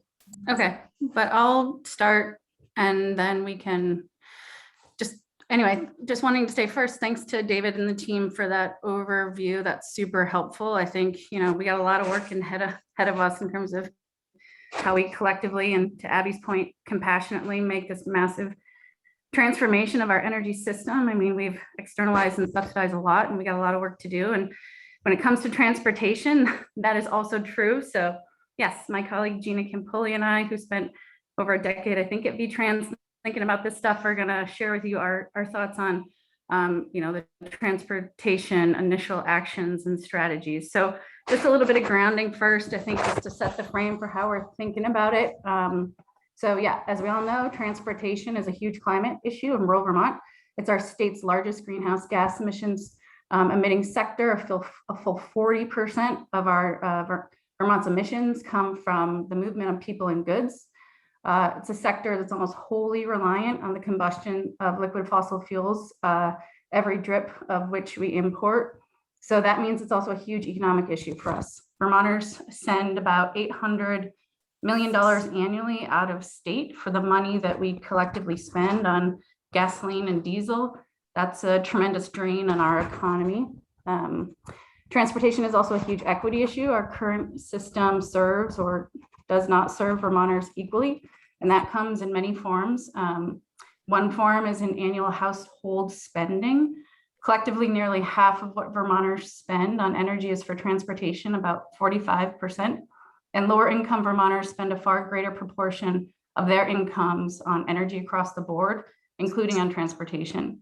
And for lower income Vermonters in particular, often owning a single occupancy vehicle in rural Vermont is essentially not only to their ability to gain a job, but to also retain a job. So these three things, the greenhouse gas emissions, the economic issues, and the equity issues, have been front and center in our minds as we've begun to craft our initial recommendations. And transforming the transportation sector is going to require a multi-pronged approach. Gina's going to get into it with a more near-term focus on vehicle electrification and vehicle efficiency, as David laid out, and an essential longer-term lens on developing more efficient, integrated transportation systems that get people and goods where they need to go without relying on a single occupancy vehicle. So that's going to require smart growth and land use practices that enable compact, vibrant communities. It will also require simply driving less, enabled by strategies like greater deployment of broadband and more. So I'm going to speak about the process to date and set a general frame for the actions we're recommending that recognize the moment that we're in now, but also where we need to go. Then Gina's going to fly through the multiple initial strategies and actions that we believe are really important to our success in this effort and into cutting carbon pollution, among other co-benefits. Then I'm going to close by re-highlighting a few very key things that we believed set the stage for and help develop the market for this transformation. And we hope to have ample time for Q&A either today or ensuing meetings. So next slide, please. Process to date. So, next slide. This is, so process to date. We've crafted these recommendations based on a lot of work from many people in the past. We examined and leaned on 2 previous climate plans, including Governor Scott's recent Climate Action Commission plan, the 2 most recent comprehensive energy plans, also leaning into the CEP update process now underway, as well as really leaning into numerous Vermont transportation plans, land use planning plans, programs, et cetera. So we're building on a lot of good work and programs underway. They're good. Numerous electric vehicle, transit, rideshare, other programs that serve as the foundation upon which we recommend building and then expanding, modifying, or potentially creating new, but ensuring that we do that, centering equity and thinking about equity and other opportunities and co-benefits far more. So this set of strategies also is informed by the work of the Energy Action Network, which has worked cooperatively with state agencies, collected available data, and mapped out pathway options. And so we're really building on the EAN pathways analysis as an important foundation, as this council more broadly, informing the work of the consultants and otherwise. And we're really looking forward to building off the further analysis that consultants are providing to help us inform and refine these recommendations. We've also been working and consulting with transportation experts and other state, regional, and local officials, planners, transportation professionals. We leaned in and held a transportation workshop in partnership with the Public Service Department in August, and all of that and the results of the council's public engagement efforts will further inform this work. And we're also really keenly aware of the inequity of the status quo and the obligation and opportunity and an equitable transportation transformation and a transformation more broadly. So in each of these actions, we have tried to consider and are eager to more fully refine and consider, working with Kaya, with the Just Transitions principles, with the rubric, with the Just Transitions Committee and others, to really more fully refine how these programs and recommendations serve lower income, rural, historically marginalized, and overburdened Vermonters. So, and we think that's really important because we a more clean, efficient electric transportation system will serve Vermonters well, saving them money, because we're thinking about vehicle electrification, although the upfront purchase and lease costs for EVs are higher than gasoline vehicles. Often they cost approximately half of the amount of money what it costs to operate an internal combustion engine. So there's value there. That said, substantial and sustainable reductions in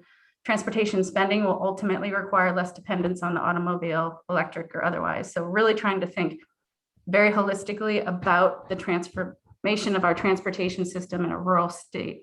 Next slide, and then I'm going to turn it over to Gina. Just to give you a very quick overview, we shared this with you before, but the 6 pathways that we are looking at are light duty electrification, building certain and more immediate benefits, especially related to carbon pollution.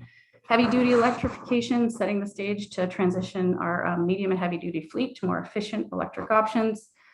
Lowering the carbon intensity of fuels and reducing carbon in the fuel supply, including, part of this pathway exploring a regional cap and invest program to do that, while also critically raising the sustainable annual revenues that we're going to need to expand the priority programs that we already have and we have identified. Pathway 4 is looking at increasing vehicle efficiency. One core short-term strategy is to get more efficient, affordable vehicles into the hands of more Vermonters. 2 last points: vehicle miles traveled as a cumulative measure of the vehicles that we have currently on Vermont roadways. So Vermont will have to pay a hefty price in terms of public health impacts, quality of life, roadway infrastructure costs, et cetera, if we can continue to simply replace the number of fossil fuel powered vehicles with electric vehicles. So instead, we have to expand more energy efficient transportation options such as transit, microtransit, walking, biking, rail, et cetera, broadband, et cetera, enabling us to do things like we are doing today, like zooming from afar to confer on things. And smart growth land use practices are going to be really fundamental to doing that well. So that's a very important piece of our puzzle, and we're looking forward to working more with the other two subcommittees on this as well. And then lastly, finally, to achieve the land use patterns and have it be a more integrated, equitable, efficient system, we really need to coordinate programs, approaches to achieve pollution reduction outcomes and other essential goals that many of you are working so hard on. So I'm going to turn it over to Gina to fly through the pathway strategies and more specifically the actions we're putting on the table, and look forward to a conversation with you all later. Thanks, Joey. Next slide, please. We're going to put on our seatbelts and fly through in a Tesla or another type of electric vehicle, our strategies and actions. So the first three strategies that you see under Pathway 1, light duty electrification, they go hand in hand. Technology forcing regulations require manufacturers to deliver EVs to Vermont, and incentives will help more Vermonters purchase those vehicles delivered here. Increased investment in EV charging means there is enough capacity to support the deployment of EVs that will be on the road, with the understanding that most charging will be at night at residential chargers. Next slide, please. So this slide describes a key action under Strategy 1. The only current regulatory option for Vermont to bring low emission vehicles to the state is through the state's participation in the California Emissions Program.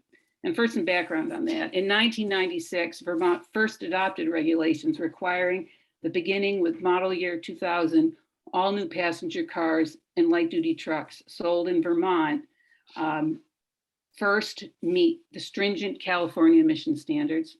Second, that vehicle manufacturers meet a sales-weighted fleet average emission standard for criteria pollutants and greenhouse gases. Third, that a portion of vehicles sold meet zero emission vehicle standards, and that vehicle manufacturers provide extensive warranty coverage to consumers.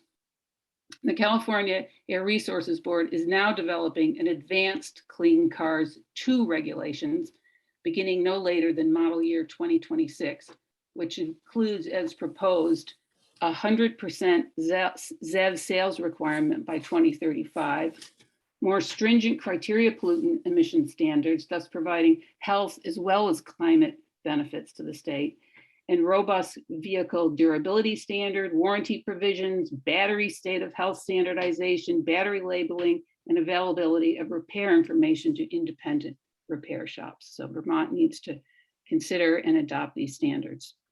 Next slide.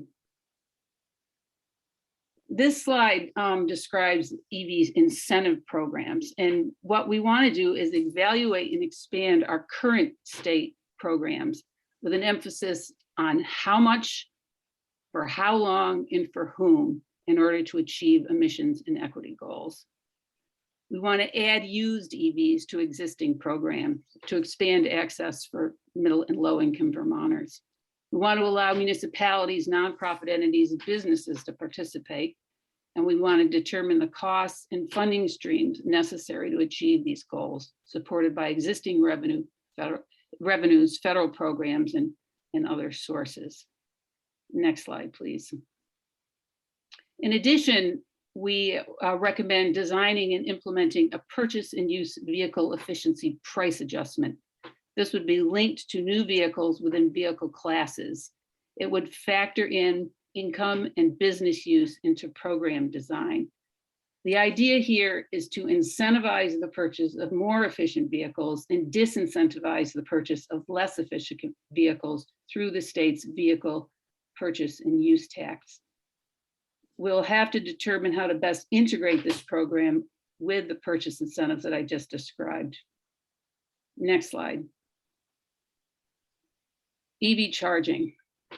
The strategy focuses on public charging infrastructure. And right now, VTrans is with VIC looking at that program and how Vermont's level 3 and level 2 public charging facilities should be improved.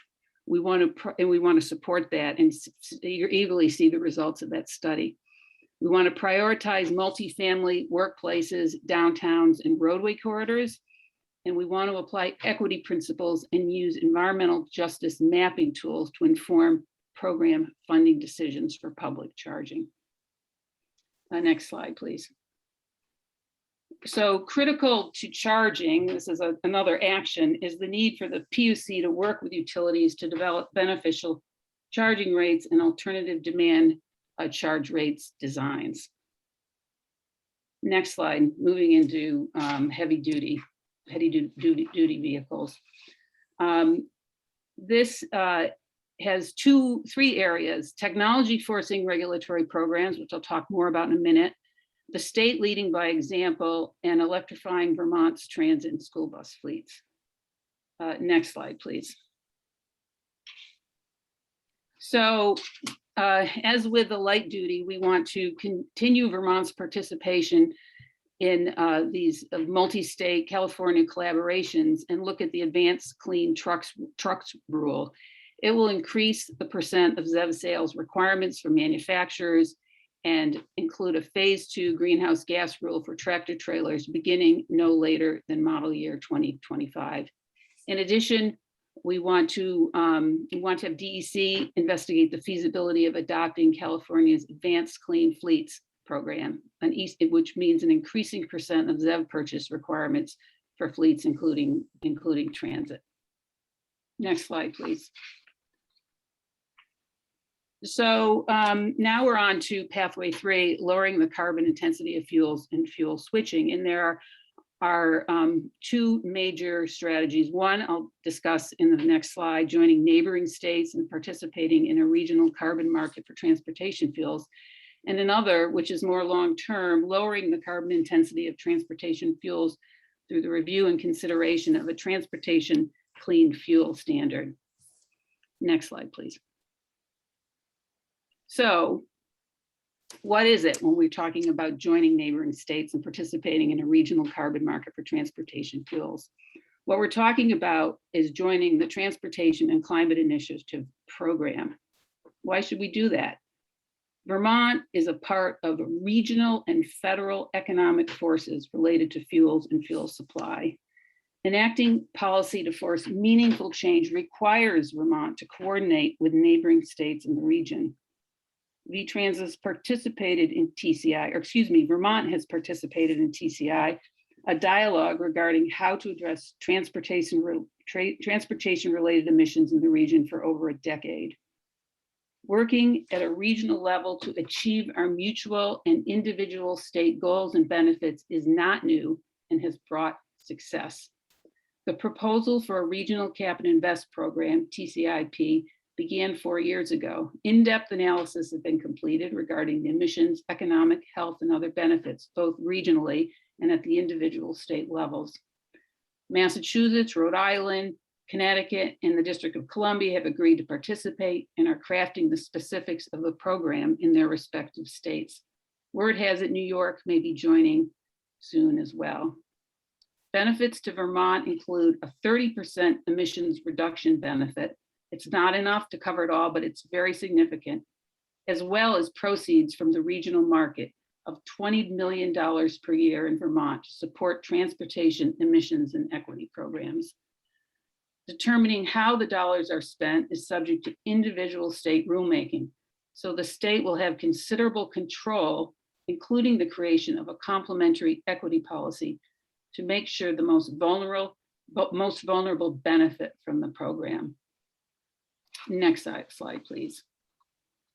So our next pathway, increasing vehicle efficiency. In an ideal world, the cars and trucks in Vermont would rapidly transition to EVs. In reality, though, as David just explained, is that it will take time. In the interim, programs that get more fuel-efficient vehicles must be supported and expanded, such as Replace Your Ride, purchase incentives, which can be accessed in combination with programs like Mileage Smart. Getting higher mile per gallon cars into the hands of low-income Vermonters is especially critical. Transportation represents a very large percent of a family's annual energy costs and a percent that increases for rural families. Finally, strategies 2 and 3 are directed at directed to the heavy duty sector, particularly idling reduction, increasing idling in reduction authority and incentive programs, and electrifying medium and heavy duty vehicle auxiliary systems. Like all heavy duty strategies, there are co-benefits related to diesel emissions, which have significant health impacts. Next slide, please. How am I doing for time? I guess I'm okay. Pathway 5, reducing VMT, and Joey explained what that means. That is very important to us moving forward. Addressing transportation emissions means not only finding new fuels and vehicle technologies that provide convenience and are as carbon-free as possible, but are also rethinking our relationship with the car and expanding transportation choices.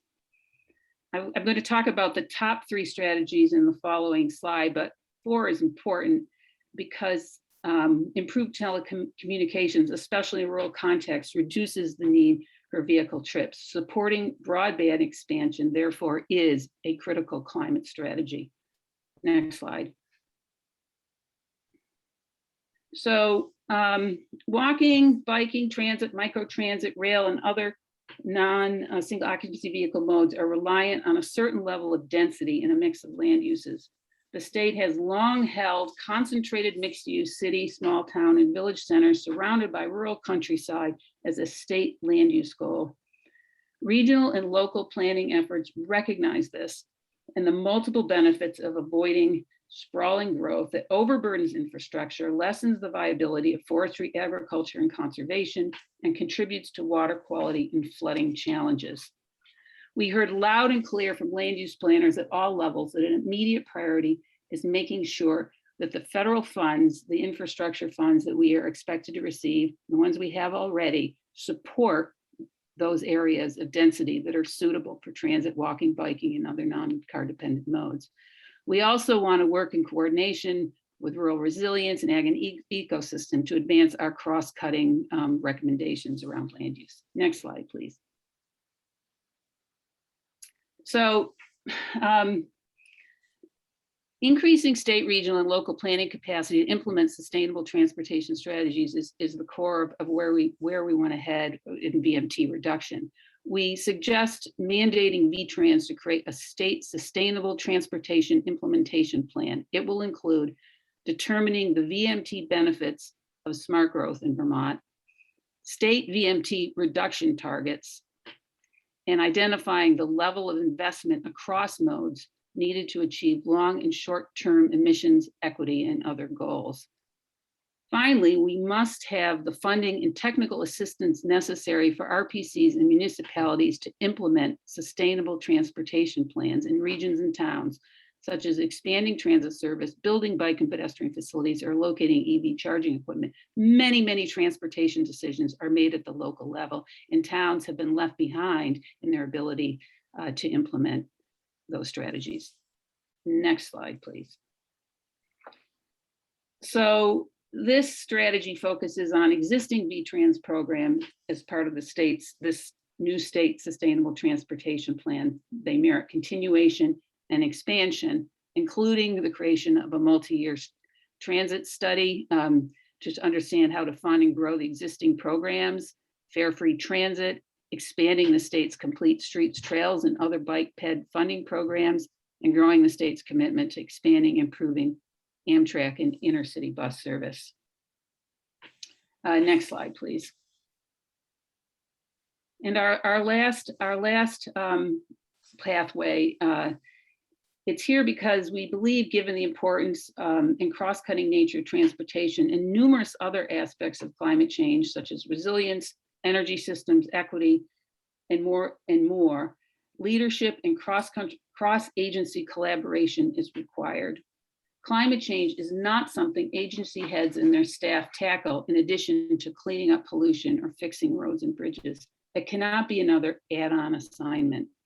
We recommend that a climate director position be created in the executive branch to lead an interagency entity charged with collecting and analyzing data, planning and overseeing program implementation over time, and assistance of the council.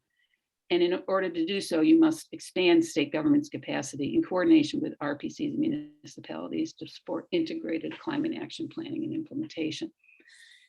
And that's it. So I'm going to turn. I'm going to take it back and frame just a couple more things. You can, well, yes. One thing that we wanted to put on the table, and this is not necessarily the moment to do it, but as we've been having these conversations and the work that has been done to date by us and many others we've been in conversation with, there are some overarching and sort of, I guess, key enabling recommendations that we at some point want to tackle, and that's beginning to happen in sort of a smaller group cross-cutting conversation. That's really important. But it really speaks to, you know, ensuring sufficient sustainable funding, enacting a statewide environmental justice policy, you know, sort of workforce development, that sort of thing. So I wanted to just continue to put that on the table, that we are thinking about that as it relates to our transportation work and as it relates to the, you know, sort of success and ultimate sort of equitable implementation of the recommendations and the plan that we put forward. And then just to put a finer point on a couple of things and then turn it over to Q&A, which is a lot of this work is happening already. I mean, ultimately, we believe that there are two fundamental things that are going to create, you know, the capacity and answer the question, well, how are you going to expand those programs and how are you going to serve and who are you going to serve? And to put you know, a finer point on it, really just drawing our attention to thinking it very important for the state to join the Transportation and Climate Initiative program, joining our neighboring states like Massachusetts, Connecticut, Rhode Island, and Washington, D.C. Again, that will reduce our emissions over about a decade by about 30%. And importantly, raise, you know, out of the gate in 2023, an estimate of $19 million. And by the end of the program, by 2032, approximately $27 million annually. And those are the dollars, the sustainable funding source that we think is really important to drive program deployment. But importantly, we want to just put a finer point on that. We think, well, Vermont should join the TCIP program, a complementary policy that puts parameters around the program and really lifts up and aims to achieve equity outcomes and does deliver on equity outcomes is very important. We can look to places like Massachusetts that are recommending things like an expanded equity board, driving significant investments into low-income, rural, overburdened, underserved communities. So that's very important to us to really deliver on the equity outcomes. And then secondly, to put a finer point on what we think will set the enabling environment is to really embrace this full suite of technology forcing programs, but what they really do is set vehicle standards for light duty, medium duty, and heavy duty fleets. So the low emissions vehicle program, the zero emissions vehicle program, the California emissions standards, and really sort of ensuring that the market, you know, delivers and that we have cleaner technologies available to Vermonters as we make this transition. So we are throwing a ton at you, 40% of our greenhouse gas emissions, and a lot to unpack and a lot to explore. Look forward to the conversation. Okay. Great. All right. So let's offer some thoughts and feedback, also questions to this incredible array of ideas and thinking that's just been presented, right? Imagine all the work that's gone in to do this. How can we help this task group, this subcommittee, refine, improve, get a final version of this to you all as a council? Chris, you want to go ahead? Yeah, thank you so much for your presentation. I think you know a lot of your land use strategies related to transportation also live in rural resilience. So we look forward to working with you on that. Just one quick comment. This is a pet peeve of mine. I look at all the empty transit vans and school buses in my rural community, and I wondered if you ever had a conversation about, you know, piloting a program to combine school and public transit together. I know there has been some toes in the water in the state, and yeah, I just think that'd be a way to kind of really, you know, fill these buses up to make sure that they're just not driving around with nobody in them. Thanks. Thanks, Chris. Yeah, that conversation has come up quite a bit. It is an opportunity.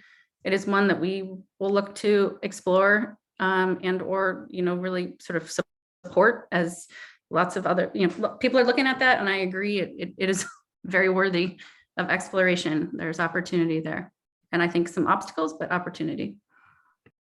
Thanks. Secretary Moore? Yeah, I have a question about TCI and just sort of how it tucks under the requirements of the Global Warming Solutions Act to really fit, to look at Vermont specific emissions and generation, and wondering if you discussed it all. It's sort of my sense that it would have potentially reduced benefits as a way that the Global Warming Solutions Act is currently structured. And if there was discussion about potentially having a recommendation around that structure of the Global Warming Solutions Act, coupled with any recommendation around TCI to ensure Vermont actually receives credit for the full benefits of a regional approach. I'm not really sure I'm following you on what the reduced benefits you are referring to are. And I think we're only allowed to claim credit for emissions reductions that occur in state. It's within the boundaries of Vermont, the way the Global Warming Solutions Act is structured. And so to my understanding, and I could be erroneous in this, is that we wouldn't be able to sort of claim credit for the full reduction, the regional reductions just as a function of the Global Warming Solutions Act. I see. I think Commissioner Walk has his hand up. And one thing I guess I would say is that I think what I understand is that cumulatively, Vermont over a decade will see through the participation in the program about 30% reductions. Most importantly, I think, is the annual revenue that it will raise to drive towards the programs that actually will reduce Vermonters' carbon pollution impacts and that we will get to count. So, but I defer to, I believe it's probably Commissioner Walk who might want to answer that question. Yeah, go ahead. Commissioner Walk, if you don't mind. Let me know if you can hear me okay. I just, for clarification, what Secretary Moore is asking about is essentially the reductions are guaranteed for the region as a whole, right? That's what the cap forces is, a reduction in the region as a whole. It does not guarantee Vermont specific emissions. So there will be Vermont specific investments if the state were to move forward with TCIP, but it does not guarantee specific emissions reductions. So as in the electricity sector, for example, we look at the overall purchases of power on the grid as a whole, which includes purchases made from facilities that are out of state. The same sort of thing does not exist within the transportation space and how the Global Warming Solutions Act thinks about emissions reductions. So to speak to Secretary Moore's point, I just wanted to flag it. Yeah, thank you, Commissioner. It's very hard to hear you, but I think we got your point. And I think what I would just want to underscore is the point related to the sustainable, consistent funding that would be derived and doing our part when it comes to reducing as emissions as a whole. But I think, to fund the programs that we have identified, we will likely need to scale up. There will likely be a need for more sufficient sustainable funding sources, and this is one of those mechanisms to do so. Thanks. Rich, you want to go ahead? Thanks, Gina. Thanks, Joey, for the presentation. Very comprehensive. I think the question that the council as a whole needs to consider, or one of the questions, is which of the policies that you have studied do you think would deliver the largest reductions in emissions by 2030?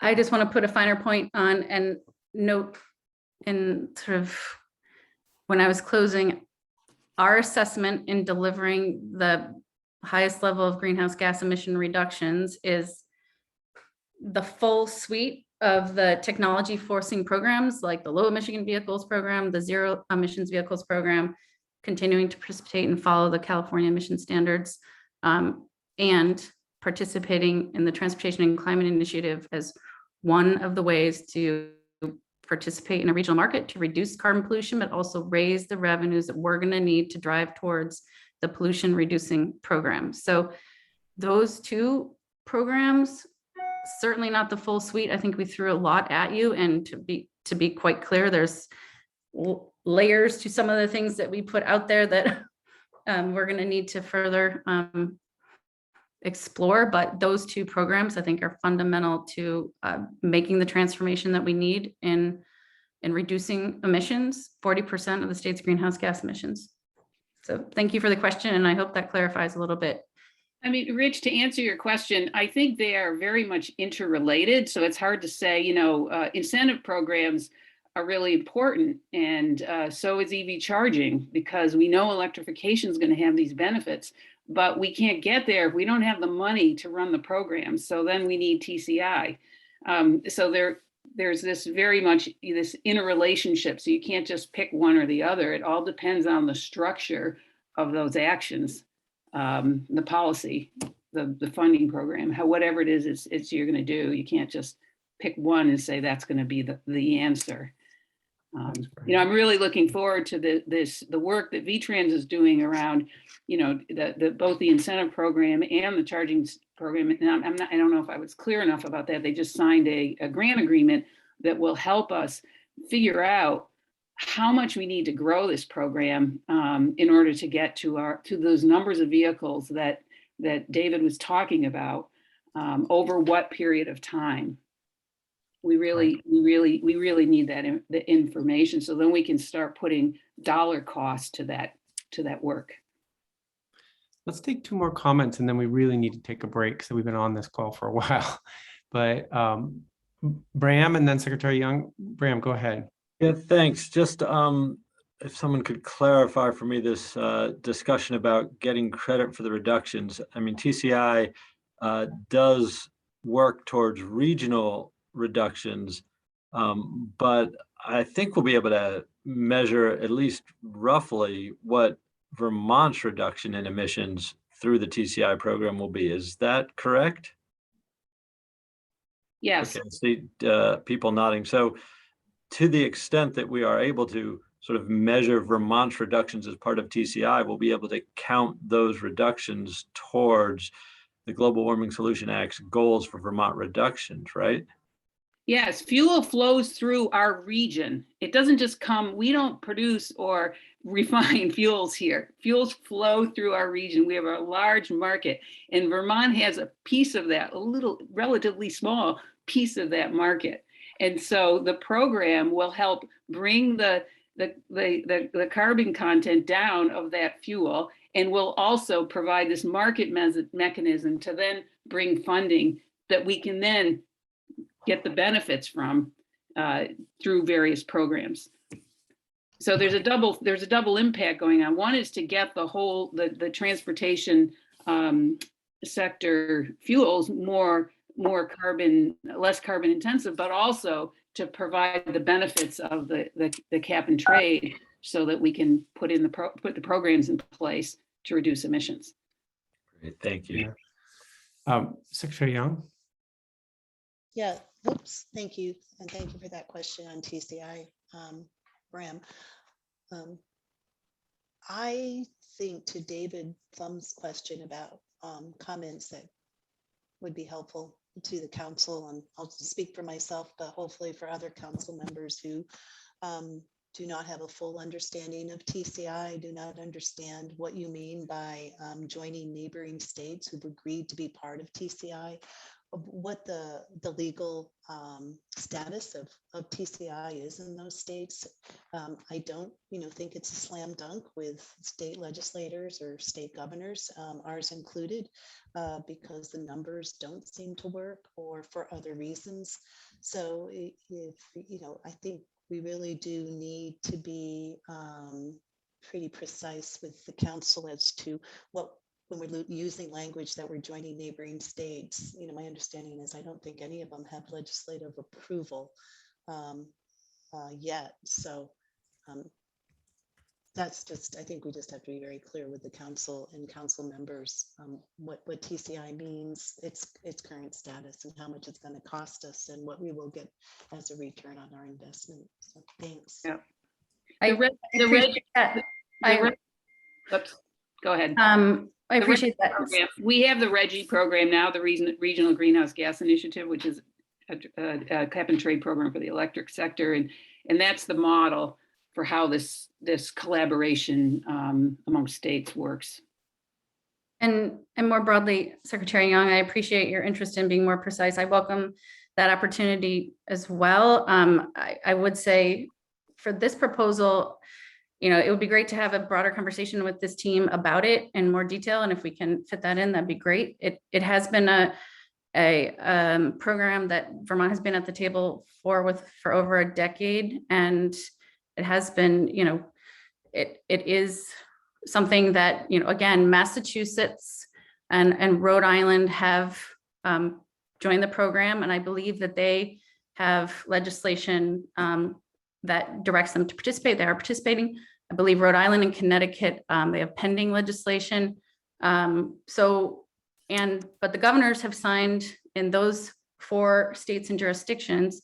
In DC, the mayor, I believe, has signed to participate, join the TCI MOU program, stating their commitment to participate. And now there is a model rule that is moving forward under development. And states are putting their, as Gina noted, sort of hands on what that program means in design at the state level.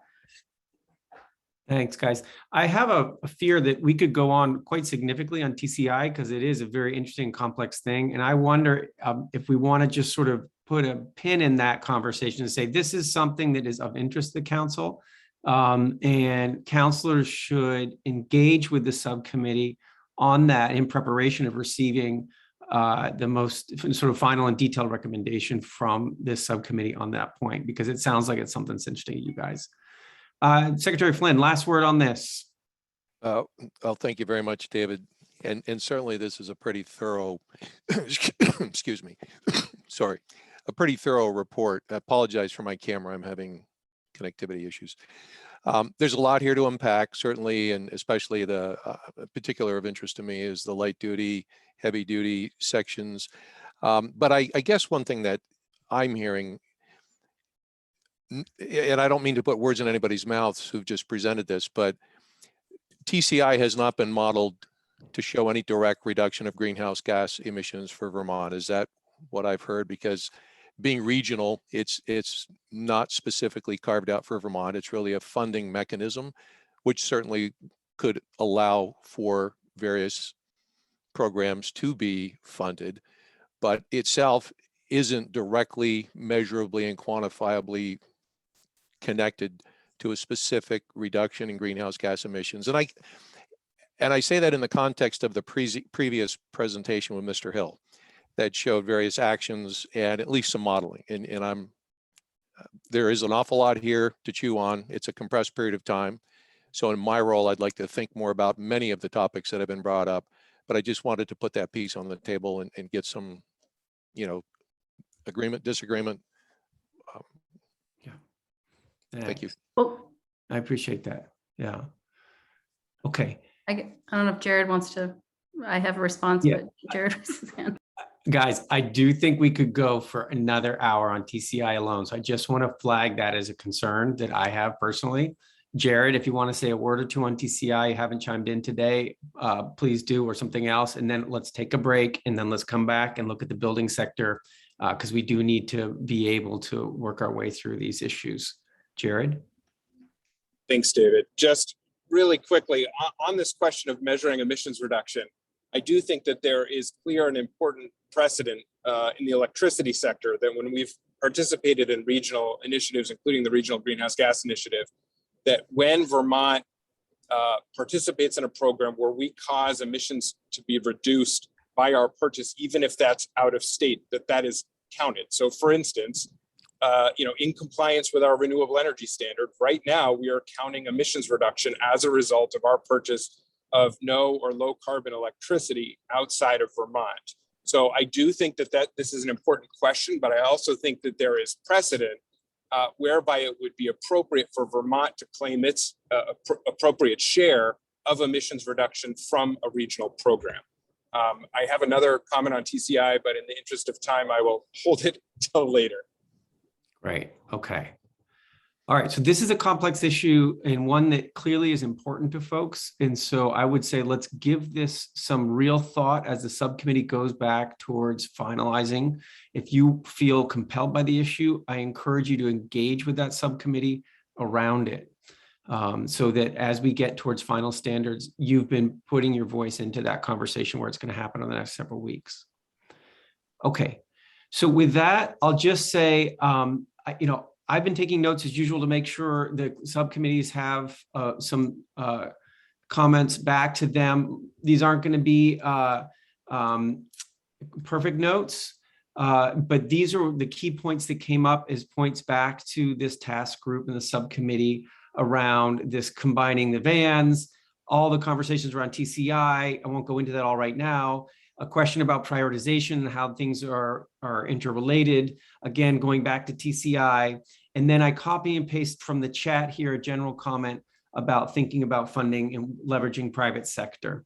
And another comment from the chat asking if these have all been modeled by CABMIS and the folks. So that's stuff we can get back to. We're taking notes so that we have clear instruction to go back to the subcommittee and the task leads. Okay, so it's 3:56. Let's take a break until 4:10. We're going to have to squeeze up some of those presentations, and I'm going to talk in particular to the non-energy sector pathways about tightening that up so that we don't go forever and ever today. But let's come back at 4:10, and we're going to work on buildings and then figure out how we're going to deal with electric and non-energy on the back end of this. Okay, so we'll see everybody back here at 4:10. And we're going to run a little bit late today, but it's not going to be eternal. And I'll work with Jane over this break to figure out how to tighten up the presentations that are coming. All right, so see everybody back here at 4:10.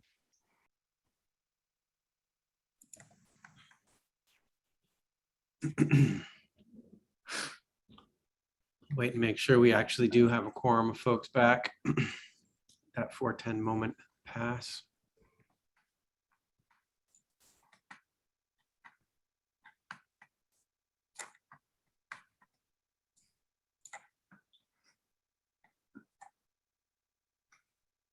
David, if it helps with quorum, this is Jared. I just want to let you know that I am here. I just can't turn on my video. Okay, thanks for letting me know. Okay. All right, folks, let's get going again. It looks like I can see on screen a number of folks. Thanks everyone for getting back. Okay, great.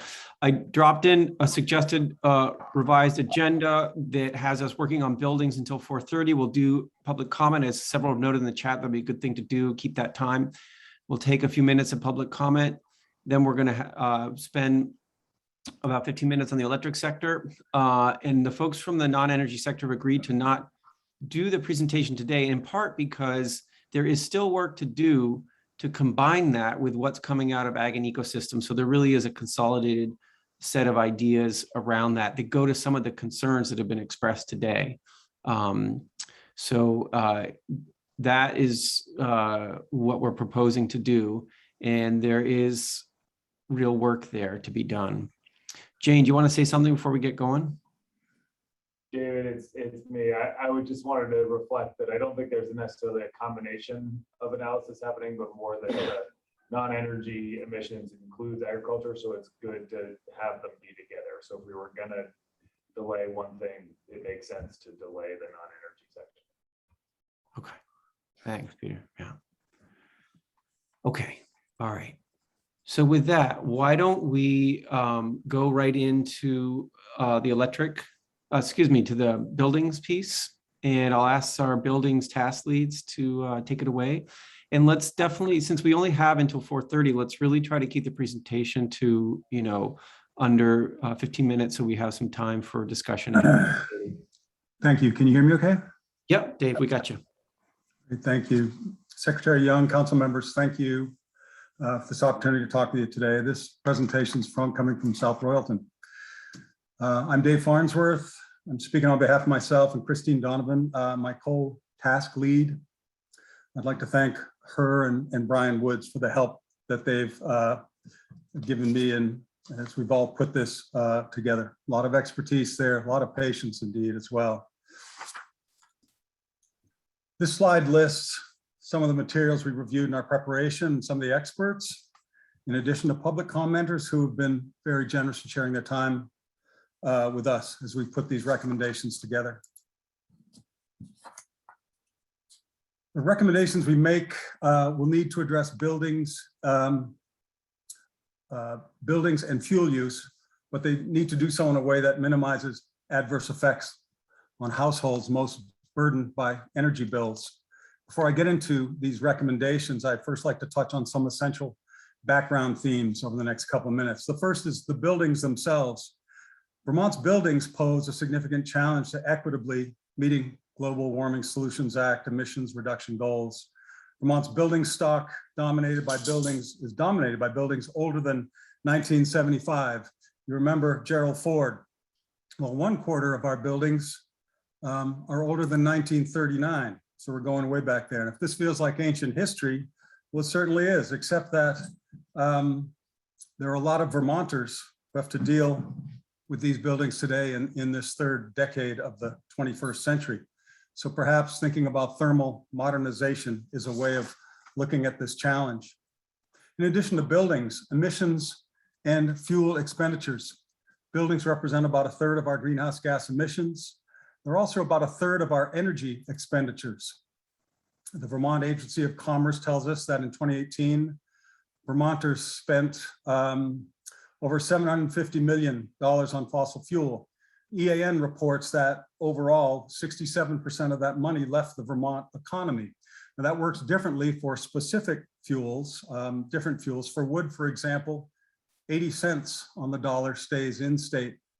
For electricity, that's not shown here, 62 cents stays in state. Another theme is housing burden and energy burden. Those are terms that you'll hear today. They refer to the percentage of income that Vermont households spend on these things. On average, we spend about 10% of our income on energy expenses, about $5,800 a year. The actual range is roughly from 6 to 20%. When you consider housing and energy costs together, the Vermont Housing Finance Agency tells us that over 35% of Vermonters are cost burdened. That means they spend over 1/3 of their income. That's about 90,000 Vermonters. Of those 90,000 Vermonters, 1/3 of them spend over 50% of their income on housing. That's energy burden and housing burden. Let's talk about rentals. Of Vermont's roughly 330,000 homes, about 1/4, around 80,000, are intended or used for renters. Recall the median construction year of 1975 for all Vermont housing, the Gerald Ford picture. Rental housing is even older. Median year built in 1964. Again, ancient history when it comes to looking at Vermont's housing. Efficiency Vermont and VHFA tell us that some 80% of Vermont renters are categorized as low income. 1/4 of those renters pay between 30 and 49% of their income for housing. 1/4 of the renters pay in excess, another 1/4 of those renters pay in excess of 50% of their income for housing. So given the quality of the buildings, and the cost of the fuel and the number and income status of Vermonters who rent, we think that it's critical that the building policies that we provide you incorporate social equity into those recommendations. So let's look at those recommendations right now. We've identified 2 pathways, both of which concern equitably reducing building-related carbon emissions. One involves improving building efficiency. The other involves reducing carbon content of fuels used in those buildings. Before I go on, I just want to observe that in making our buildings more efficient And in being more energy efficient with our end uses, we're continuing work that started long ago by Vermonters who are smart and who are pragmatic about our energy use. Let's talk about strategies associated with Pathway 1. There are 3, and I'm going to focus on 2 of them today.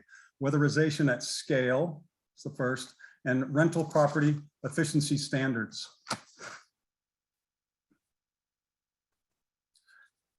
Weatherization at scale, we have 2 recommendations with respect to that. First, adopt weatherization at scale working group recommendations, and second, authorize the administration to coordinate the implementation of those recommendations. And you see they break out sort of into 4 pieces here, and I'll go through those very quickly. Increased funding commensurate with the scale of weatherization needed is the key element of weatherization at scale. Their current sources of funding, they include the forward capacity market, money coming in from the forward capacity market in New England. Those payments are decreasing. RGGI, we mentioned the Regional Greenhouse Gas Initiative. Allowance sales for RGGI are increasing, but there's still a very small fraction of what would be needed here. Other potential sources that are being considered by this work group include support from the pending infrastructure bill, from the American Rescue Plan Act, known as ARPA, Act 62 report recommending funding, and the Clean Heat Standard, which I'll talk about in a second. Second part of this is workforce development. Workforce development is a focus of many organizations and parts of state government. We recommend that they just be better coordinated. Find somebody to organize this and lead the charge on workforce development, because that's going to be a key to developing the kind of workforce needed to deliver the weatherization that's going to be required. Financial counseling is another piece of this. One of the various organizations currently delivering counseling services could be designated as a lead organization for providing this service. And it could in turn support various other organizations. Again, we're doing this, it just needs to be better coordinated. The last point here is tariff on bill financing. That's a mechanism to overcome higher upfront costs of efficiency investments and to fix repayment requirements on the utility bill and the meter and not on an individual, to avoid challenges associated with going to banks and borrowing in that manner. Keys to success of this approach. Weatherization at scale builds on expertise that we already have. We've been doing this for years in Vermont. Efficiency Vermont sells this expertise all over the world. So Vermont knows how to do this. We now need to fund the work. And part of this involves seeking strategies like some that I mentioned to fund home retrofits and establishing innovative funding partnerships, non-traditional revenue sources, and alternative repayment models, some of which I alluded to earlier on. As far as equity is concerned, we think that the partnership model that weatherization at scale envisions encourages all participants, including building owners and occupants, fuel providers, to work towards the same goals. And we think that's a good way to approach this. Just like weatherization, we have expertise in workforce development and in financial counseling. We need to coordinate that expertise.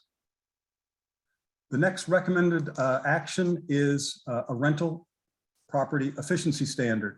We recommend the development of a statewide program to help landlords improve the energy efficiency and the comfort of the properties that they own through financial support and education. Keys to success with this approach.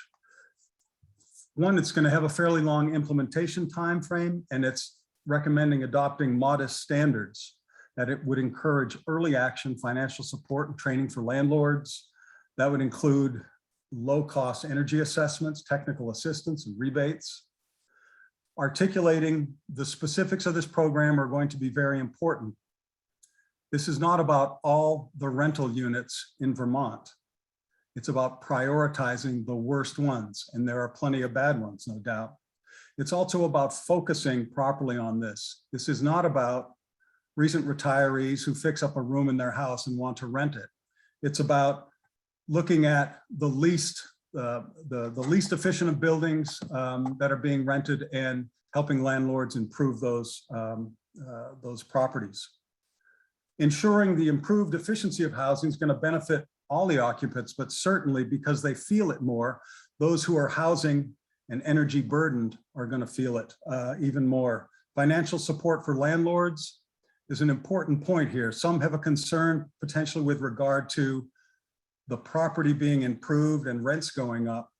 Financial support for the landlord could be conditioned on not changing rents for a period of years, for instance. Let's talk about strategies associated with pathway number 2. There are 2 here. Implement a clean heat standard and adopt an appliance standard for water heaters that allow them to be controlled and their energy use managed. Excuse me. In order to meet emission reduction goals, Vermont needs to transition away from its current carbon-intensive building heating practices, and to do this in an equitable manner by recognizing the economic effects on both the users, but also on the workforce that's providing these services. A clean heat standard is designed to encourage heat switching. It provides fossil fuel companies serving Vermonters choices in how to decarbonize the fuels they supply. It also provides Vermonters choices in how to heat their homes in the future. Advanced wood heat here, for instance, heat pumps, renewable gas, biofuels. A clean heat standard works sort of like a renewable portfolio standard that requires electricity utilities to provide some percentage of their energy from renewable resources. A clean heat standard would focus on major fuel suppliers and would require them to steadily reduce the carbon intensity of the energy services that they provide. So imagine Vermont Gas Systems providing more renewable gas, or providing more weatherization, or more heat pumps. The keys to success here, just like any other performance standard, this clean heat standard would allow suppliers to choose how they transition. Would also provide Vermont energy users with the ability to exercise choices in how they transition to less carbon intensive ways of heating. We would recommend that the Vermont PUC administer the clean heat standard, establishing growing annual obligations to achieve thermal load and the necessary reductions to meet Global Warming Solutions Act requirements. To ensure that it's equitable, some of the following recommendations would include that make sure that the clean heat standard incorporates policies that minimize the potential for adverse effects on energy and housing burdened Vermonters. For example, carve-outs could be provided to serve greater equity. And by that, for example, a supplier might get a credit for selling a heat pump, but they might get a credit and a half for selling a heat pump in to a homeowner in an overburdened, underserved community. Coordinating with existing fuel assistance and housing programs will be very important. And it's just important to remember that the clean heat standard is also equitable in that it provides the company owners and workers the opportunity to transition into a future where they can continue to offer energy services, but they're going to be lower carbon content, lower carbon intensity than they are today. We recommend one action under Pathway 2, Strategy 2, and that's the adoption of an appliance standard for water heaters sold in Vermont. And that would require them to have a modular demand response communications port. And furthermore, to authorize the Department of Public Service to work with neighboring states to adopt similar standard. If Vermont is going to increase its electricity use, we have to get really good at managing this added flexible load. In the last several years, Oregon and the state of Washington have recognized this, and they've adopted relevant standards to require controllable water heaters that allow them to manage this load. What are the keys to success of this approach? Well, managing the electricity use of roughly 25,000 water heaters that Vermont households replace each year will be less expensive and potentially less carbon intensive than if we continue to change out those water heaters and maintain the status quo. Vermont should make sure that new water heaters are efficient and controllable, and that they're used to not just avoid carbon, not just to save people money, but they're used to reduce peaks, which are expensive for everybody and just expensive for the economy. Not as good for the economy as better managed electric systems. Furthermore, if you can manage this flexible load, you can accommodate more renewable energy than you do today. So what it does is make the system more flexible and capable of supporting more renewables. It also makes the system more resilient. And we know that that's going to affect every Vermonter in different ways, but a system that's flexible, that can be turned off and turned back on more easily and in a modular fashion is going to be good for managing our power system. Encouraging neighboring states to do that. The reason for that is that a market for water heaters will change if a number of states adopt a standard. And it really is unlikely to change if only one state does this. And so neighboring states have experience over the last several years in passing their own efficiency standards, and they have they might be amenable to joining in on passing a standard like this as well. Dave, I'm just going to say we're coming in close to time here, so. Okay, I'll be done shortly. This will help avoid unnecessary electrification costs that could affect all of us. But as I said, housing burdened and energy burdened Vermonters will be affected more by that. It'll also help improve grid management as I described it here. So just to summarize, here are our recommendations again. And these are our key takeaways. Modernizing Vermont's old buildings, another improving comfort and efficiency, making available clean fuel choices to Vermont suppliers and consumers. Those will be the keys to equitably transitioning this sector as required by the Global Warming Solutions Act. Thanks for your attention. I look forward to any questions you may have. Fantastic. Okay. Thanks, Dave. Thank Christine, everybody on this. Let's just do a handful of minutes of reactions. If we have some guidance we want to give to this task group as they go back and start to finalize, anything that jumps out that we really want to make sure they're hearing from you as a council, let's just do a handful of minutes and then we'll pivot to public comment. But anything as you heard that presentation that you really want to say, guys, don't forget this, or you really need to be emphasizing this other thing. Chris, go ahead. Just a quick question about creating a separate rental energy standard. I think just some concerns about creating a different standard. I think for ease, there should be one standard. Okay. Great. Secretary Tibbetts. Thank you. Where does homeowners using wood as their own heat play into this equation? Many Vermonters rely on, chopping their own wood, using the wood around their homes and heating their homes that way. How does wood play in the equation here? And if it's a factor in what we're discussing? Secretary Tibbetts, thank you for bringing that up. That just allows me to emphasize something I rolled over at about 200 miles an hour. The Clean Heat Standard provides for a number of different ways for Vermonters to reduce the carbon content of their heating. In the case of somebody who cuts their own firewood and just stacks bulk wood, a more efficient wood stove would be a way for them to reduce, to be more efficient in the way they burn wood.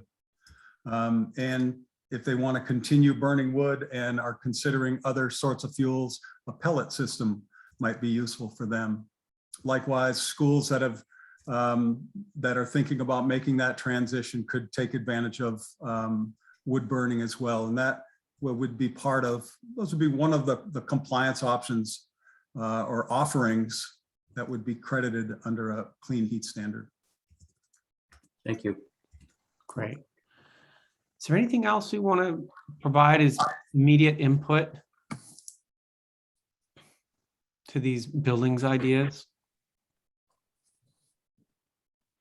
Okay. Okay, great. And there's some specific suggestions in the chat rolling through. I won't read them off now, but thank you. That's great. Great. And Anson, is that a new hand or an old hand? Sorry. Old hand. Okay, great. All right. So just in the interest in time, not in the interest of how important these building sector recommendations are going to be, let's go ahead and do some public comment. And thank you, Dave, for that really good presentation. Sorry to be pressing you along like that.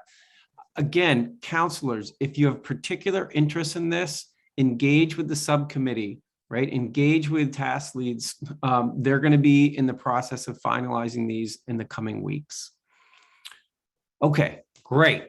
Let's do a little bit of public comment. And I'm just curious for folks who have been listening to our meeting today as members of the public or other interested observers, I want to get a sense of how many folks would be interested in making comments today. So if you can do like what Ben just did and raise your hand, that would be really helpful in the Zoom feature. It's down at the bottom of your Zoom screen. It's something called reactions.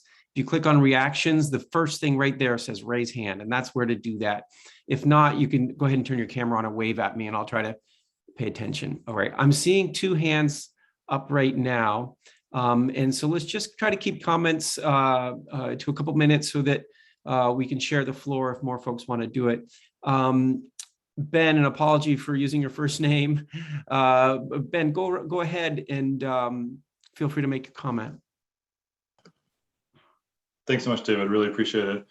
So Ben Edgerly Walsh, I'm the Climate and Energy Program Director with VPIRG. So I wanted to say 3 quick things. One, I just wanted to highlight a letter that I sent to the council and many of the related people yesterday on behalf of 15 organizations representing many thousands of Vermonters and hundreds of Vermont businesses. Some of our organizations are going to be having more detailed comments. Many of our members are going to be or have been in the public engagement process, but we also wanted to sort of distill some of our high level comments. And so that's what that is. It landed in your inboxes yesterday. Appreciate you taking the time to review it. And then 2 quick things from VPIRG specifically on some of the details here. One, really appreciate the inclusion of the Transportation and Climate Initiative program, the kind of sustainable funding that brings, especially paired with the kind of equity lens and the inclusive process that's been proposed here is absolutely critical. And then second, and this is something that hasn't been discussed today, but I just wanted to touch on it because it is timely. One of the key non-energy strategies that I assume you're going to hear about now next week, it is fundamentally incompatible with a deal that it appears ANR and DPS are going to be signing with Global Foundries. So again, I'll keep this brief, but one of the recommendations there is holding the sole semiconductor manufacturer responsible for greenhouse gas emissions reductions in line with the 2025 requirements through the current PUC proceeding. Unfortunately, there's an LOI Global Foundries, ANR, and DPS have signed that very clearly states that 2025 target is purely aspirational, not binding, doesn't require them to be on a path to hit the 2030 targets, and states that the state will agree to a path to Global Foundries actually being allowed to increase emissions. So there's a lot to unpack here, but I would mostly encourage that you all look closely at that LOI and the potential MOU that will follow it as you consider the non-energy recommendations. And thank you again for all of the incredibly hard work you're doing. Thanks, Ben, for those comments. Thanks so much. Stephen Crowley, go ahead, please. Hi, thanks. And I would echo Ben's appreciation for all the work you folks are all doing and for a great report for the transportation team. I just have a couple of quick things. One of them is related to the clean heat standard, which it sounds like a great idea, and I think there are going to be a lot of great aspects to it. I am concerned when I hear about things like renewable natural gas and possibly other biofuels figuring in on 2 counts. One is the question of life cycle accounting for that. there's a long history of, ethanol and other biofuels being used, where careful studies show that it actually takes more energy to create than you get out of it, or maybe almost as much. So it isn't necessarily a real winner in that sense. So it's really important to get that accounting right, and that brings up questions of things like transparency, verifiability, independent verifiability, those sorts of things that are really hard to get right. It's not a slam dunk. And the other aspect of it that raises a concern, if we're talking about biofuels, is land use, and there's an opportunity cost there with the land use, and the history of biofuels again shows a real conflict between things like availability of that land to grow food and so people with limited means were unable to get the resources they needed to feed their families, because all that land that had formerly fed them was now going to biofuels. So that's a really big challenge as well. And it's not just food, it might be clearing land that's in forests that's already sequestering carbon. So that's some big questions there. The other aspect of the clean heat standard that I would watch very closely is that it would be unfortunate to see that lead to one more reason to further develop what actually turns out to be fossil fuel infrastructure. I think part of that relates to what the overall limits are of what could be available from those biofuels or renewable natural gas. It's hard to imagine that we'll be able to replace all of our natural gas with renewable natural gas, and that's essentially what the claim would be. Or we'll have all these stranded investments that just will help bring down our success. So I look real carefully at all that and make sure that it's not leading to more fossil fuel investment. I might have questions about the electricity report, but I guess I'd rather hear the electricity report first and then make comments on it. But I think that's what I've got for now. Thank you. Thanks, Stephen. That's great. Okay. So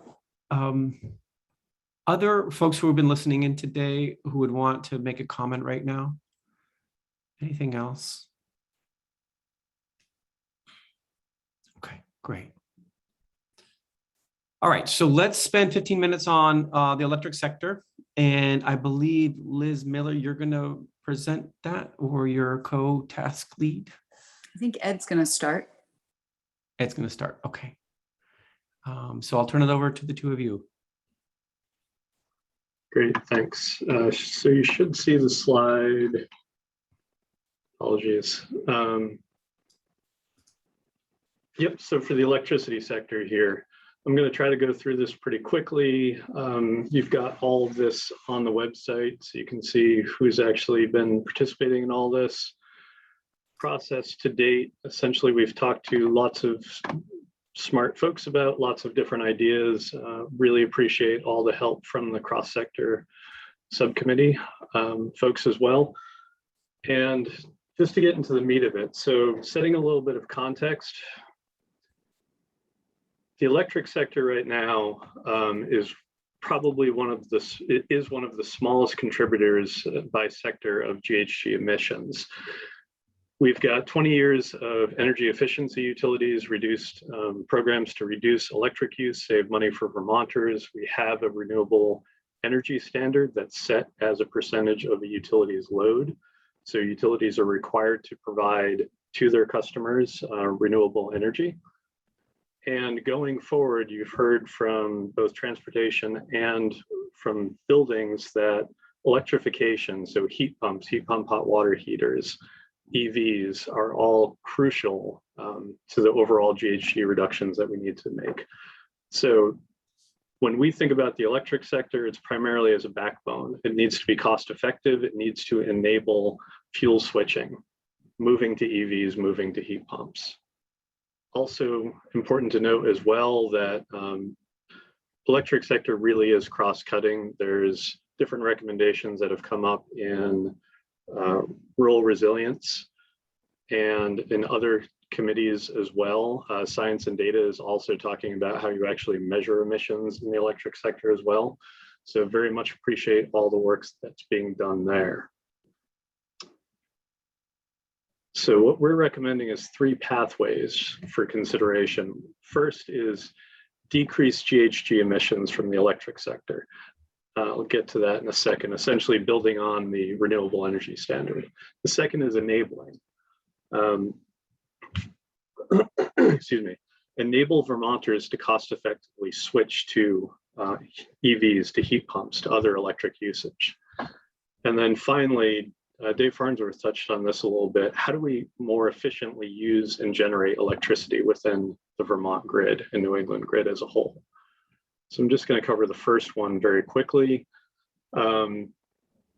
Further decreases of GHG emissions. So there is an existing renewable energy standard that gets us to 75% renewable by 2032. What we're asking folks to consider is 100% carbon-free or renewable portfolio standard or renewable energy standard for implementation after 2030. So going forward, we're not actually recommending a very specific RES design. There's lots of different factors to consider, new versus existing, regional versus in-state requirements, distributed versus large scale. And each choice that you make has significant policy implications, significant implications as to cost effectiveness of the overall RES design, impacts on low-income Vermonters, and land use in Vermont as well. So at the moment, we're just recommending support for 100% carbon-free or renewable portfolio standard without the specifics of the design, and instead recommend that we do further research and study on how that should be designed. I'll turn this over to Liz for pathway 2. Sure, thanks very much. I think a lot of this was actually captured in some ways in what Dave Farnsworth mentioned with regard to the building sector. First, we want to make sure that Vermonters can choose to cost effectively switch away from fossil fuels to electric and of course other cleaner heat sources and energy sources. So ensuring that the strategy of providing financial and technical assistance, I saw in the chat Sue Minter referring it to financial and energy assistance to Vermonters so that they understand how to upgrade their electric service and choose to purchase and install this type of equipment, as well as have, for those who need it, the resources to do so. Will be really important. The actions there bulleted here are ensuring that we develop a coordinated program for assisting with 200 amp service upgrades. We've discussed in the cross-sector committee, making a recommendation in the climate report to combine that with some of the weatherization at scale work that you just heard about from Dave Farnsworth. Second, to ensure a just transition, making sure that all of our programs, particularly those that provide financial support, really look to ensure that those who need it are able to access the types of support so they can also choose to electrify and make their homes more comfortable and all the other things we've talked about, focusing especially on rural and marginalized communities. And then finally, putting a focus on delivery of those services to rural communities that have the highest resiliency improvement needs, including throughout the state, not just in rural communities, multifamily and residential mobile home communities, where many Vermonters live and can't access, because of infrastructure deficiencies, all of the services that would be required to successfully fuel switch. Last slide. And then finally, pathway 3, a lot of this supports existing programs or regulation that needs to continue to be a focus to use and generate electricity in ways that help lower overall greenhouse gas emissions and control overall costs. So continuing to prioritize efficiency, obviously a successful program in Vermont for several decades now, along with load control and generation load matching would be the strategy. And the actions, again, are largely on continued work in existing programs, such as the efficiency programs, such as PUC oversight of utilities through their IRPs, rate cases, and regulation plans, as well as rate offerings and program offerings to customers. And use those same mechanisms to encourage utilities to explore further dynamic offerings. For example, Dave Farnsworth mentioned water heaters. Those types of controls on a water heater system could be and should be paired with utility programs to ensure that the controls that consumers are able to use create a benefit for the electricity system as a whole that passes through to all electricity customers, helping to keep down overall costs. I think I will stop there. Fantastic. Okay. Thank you. Thanks, Liz. Thanks, Ed. Okay. That's the vision from the electric sector task leads inside cross sector. Anything from you all as counselors that you want to react to about this? What messages might you want to send back to Liz and Ed as they are working with the subcommittee to finalize?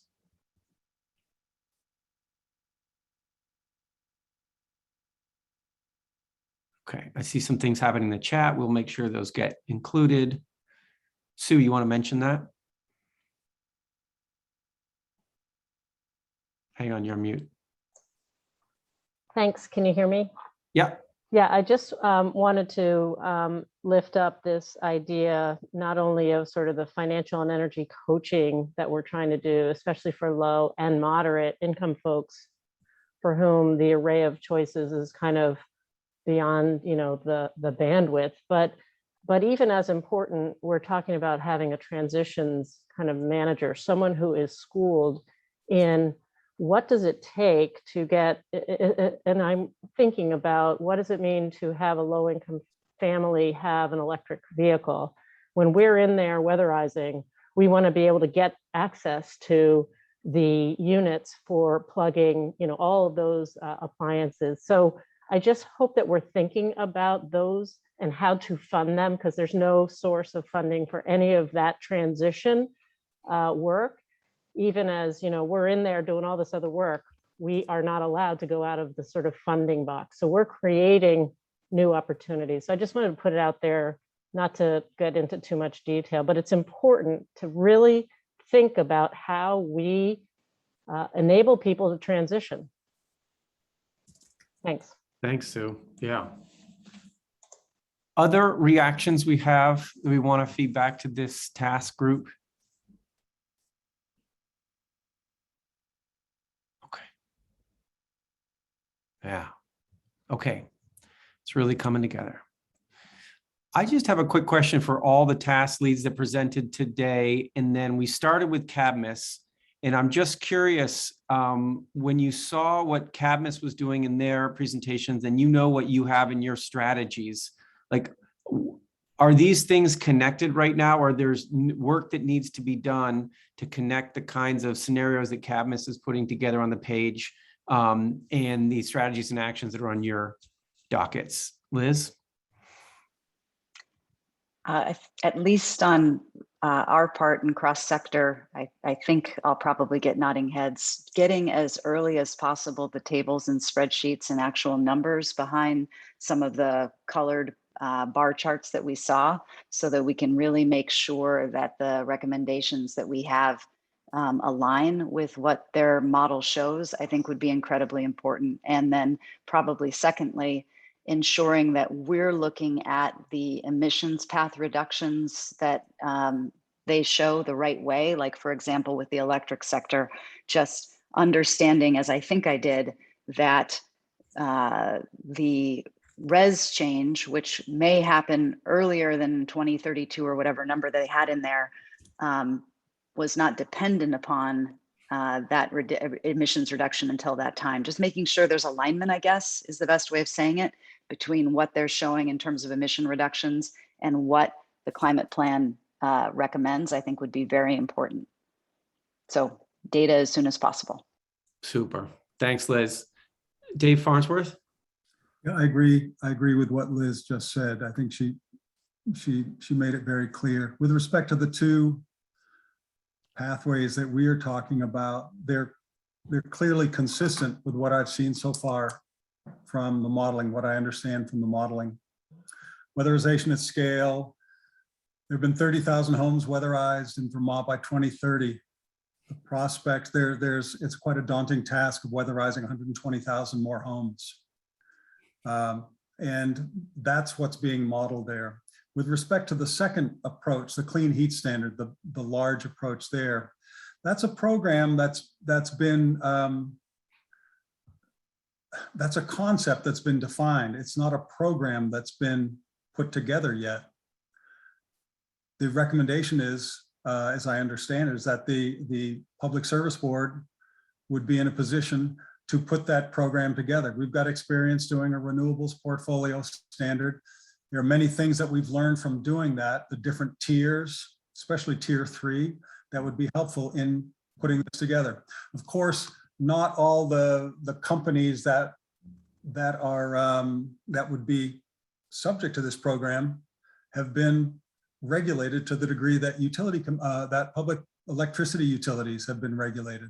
But I think it's possible, given what we know about the modeling and given what we know about the broad design outlines of a clean heat standard, for the Utility Commission to put together a program that will meet Global Warming Solutions Act goals with respect to delivered fuels. Thanks, Dave. Great. Okay.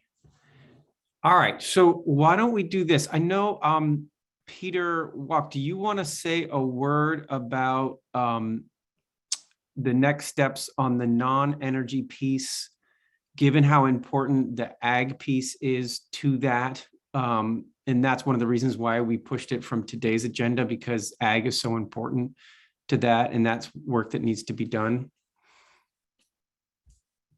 Sure, happy to. I think there's a lot of discussion around the global boundaries piece as well. I'd like to make sure we have time to discuss that when we actually present next week, or whenever we're presenting. And obviously there is significant overlap. Well, I would say there's created overlap in the non-energy sector between with agriculture, because we have lumped various sectors together, right? They have no relationship in reality.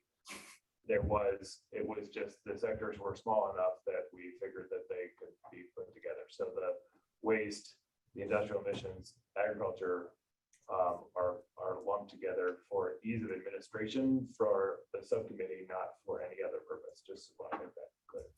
So I'm not sure that's helpful, David, but we'll be ready to have that discussion in total with agriculture next week, or whenever we meet. When we can find a slot on the agenda, yes. Okay, great. All right.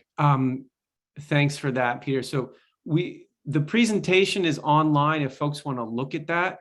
Again, it's a bunch of sectors, and there's further conversation that needs to happen around agriculture on that with ag and ecosystem. Okay. Christine, I see your hands up. You want to go ahead? Yes, thank you. This has been super informative. I'm wondering if perhaps you, David Plum, could say a few sentences about, as our work as discussion leads / task group leads transitions over to the Climate Council, what the process is, just at a high level, for how the council will come to its own point of view about what to move forward into the climate action plan. I mean, I know it has to happen by December 1st, but it'd be helpful, I think, for those of us who've been working on this stuff for 6 or 7 months to have a better understanding of sort of what happens next on the council side. Okay, yeah, that's great. And, Jane can jump in with an answer to this as well. The vision we have is by presenting like what we did today or what we did a week ago with ag and ecosystem and rural resilience, is to give counselors an understanding of the suite of things that are under consideration. Now the subcommittees and the task leads have to go back and do the work of, the double checking and the prioritization and the equity work and all the things that are going to happen in the coming weeks. And we want counselors as subcommittee members to be engaged in that. And their subcommittees will bring those back to the council for the council's review. And they'll be provided ahead of time as well for reading, review, et cetera. So there will be days, a week or so of time to review and put some real thoughtful thinking into it. I think my quick caveat on all of that is, if you are a council member right now, wherever you sit, whether you sit with the administration or others, and you can sense, right, oh, these are issues that are going to be really important for me to get right. Now's the time to start really working on those issues, both internally with your own constituencies and to be engaging with the subcommittees on that, and making contact with task leads and subcommittees and members about that. So we can start right away, if council members, if you know this is something important to you, to be engaged on those conversations. So that's my answer, and Jane can probably say it even more precisely, but Abby, I saw your hand went up, and Rich as well. If you want to comment on that real quick as we finish up today. Abby? Yes, I guess I just would need to understand or have a little more clarification about what it is exactly that Ag and Eco is supposed to be doing. I mean, I'm confused about how we're tying in at this point. We've already given our presentation. This feels very confusing to me that now we're supposed to go back. I'm just confused about what the directive is. Yeah, perhaps Jane can be even more precise than I can. My sense is, Abby, when it comes to the emissions reduction piece, that there is a need to figure out what's going on with the pathway strategies and actions in ag and ecosystem and how that lines up with expectations around the modeling and what that means in terms of whether all these emissions reductions will meet what the Global Warming Solution Act requires. So I think that's my understanding, is that there's that work that needs to happen to really say, oh, okay, if we model this out, this is what we get, this is what we don't get. And what does that mean in terms of what we're putting on the table? If I could add something further, Abby, Yeah. the way to think about it is the modeling work included all of those pieces together. So as we think through the impact of the modeling and what that shows us and what more further questions we have, that way we can be talking about all the things that have played into that modeling. Yeah. Rich? And then it's 5 o'clock, so we really do need to round up here. Okay, well, just speaking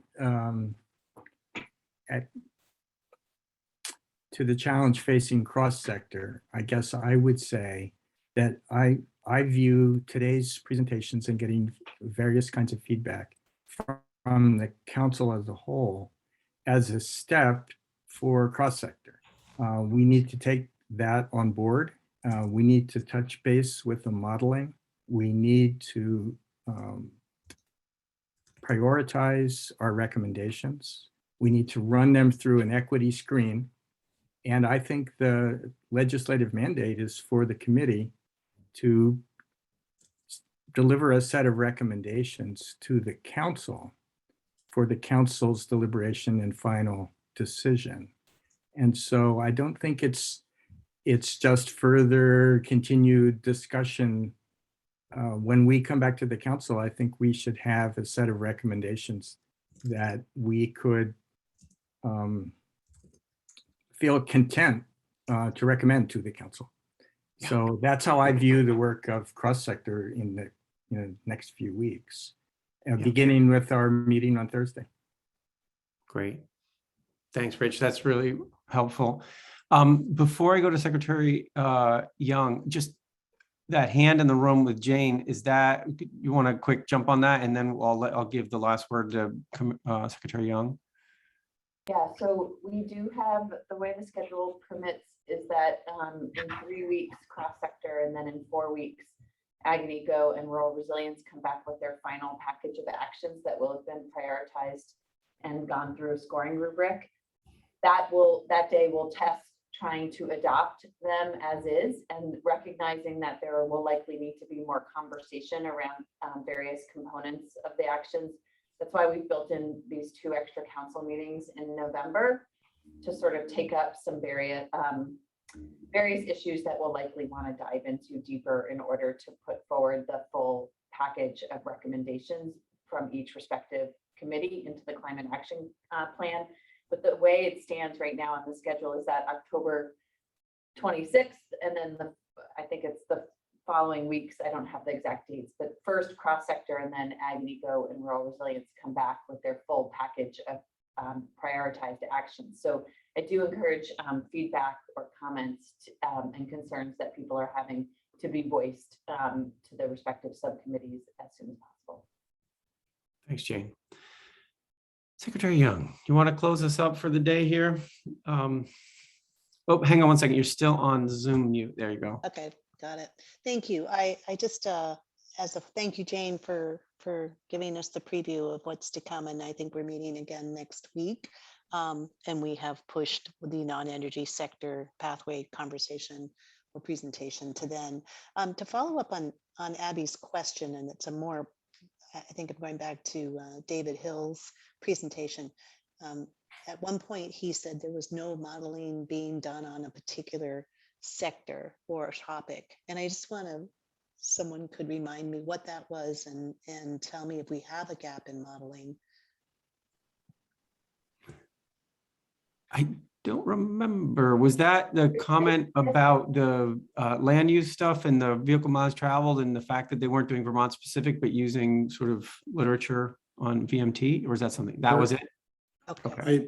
I think that's what I did mention, that we were not doing primary Vermont-based research on settlement pattern and densification in relation to Vermont VMT reductions, that'll be based on literature citations and modeling that's been done in other states, and using that as an indicator for what Vermont could expect. But there needs to be more specific Vermont focused research in that to put a, to really develop those numbers. And will Cadmus be doing that or? No. Okay. I mean, not under the current, Cadmus has done that in other states, but in the, Liz can jump in here, but not in the coming weeks. That's a much larger research project. Okay, thank you for the clarification. All right, so thanks everybody for their attention and their participation in today's presentations. I hope that they're all posted on the website. The PowerPoints are really good summary documents to remind us of, the pathways that are under consideration. So we have a meeting on October 12th. I don't know if the agenda's been posted yet, Jane, but if it's not, maybe you could tell us when to expect it in the materials and we can start preparing for that. The agenda is posted, and I'll draw your attention to the exciting fact that we have 4 components of the CAP up also, because we'll be reviewing our first 4 sections of the climate action plan as part of that agenda next week. Those are all posted, and the various documents that are also support for next week will either be up later this afternoon or first thing tomorrow morning. So we're on track to get them all there a week ahead of time for you. Well done. Okay. All right, folks. Thanks everybody for all the time today. We went late. We had a lot to cover. This was the real meat of emissions reduction. Thanks for hanging in there. What great ideas are out there. If you saw something that concerns you and you're not currently engaged with that subcommittee, find a way to get engaged, because this is where we're really getting into the thick of it over the next couple of weeks. So I encourage folks, let's do this. This is part of us being able to get to December 1st, is getting our hands right into it right now.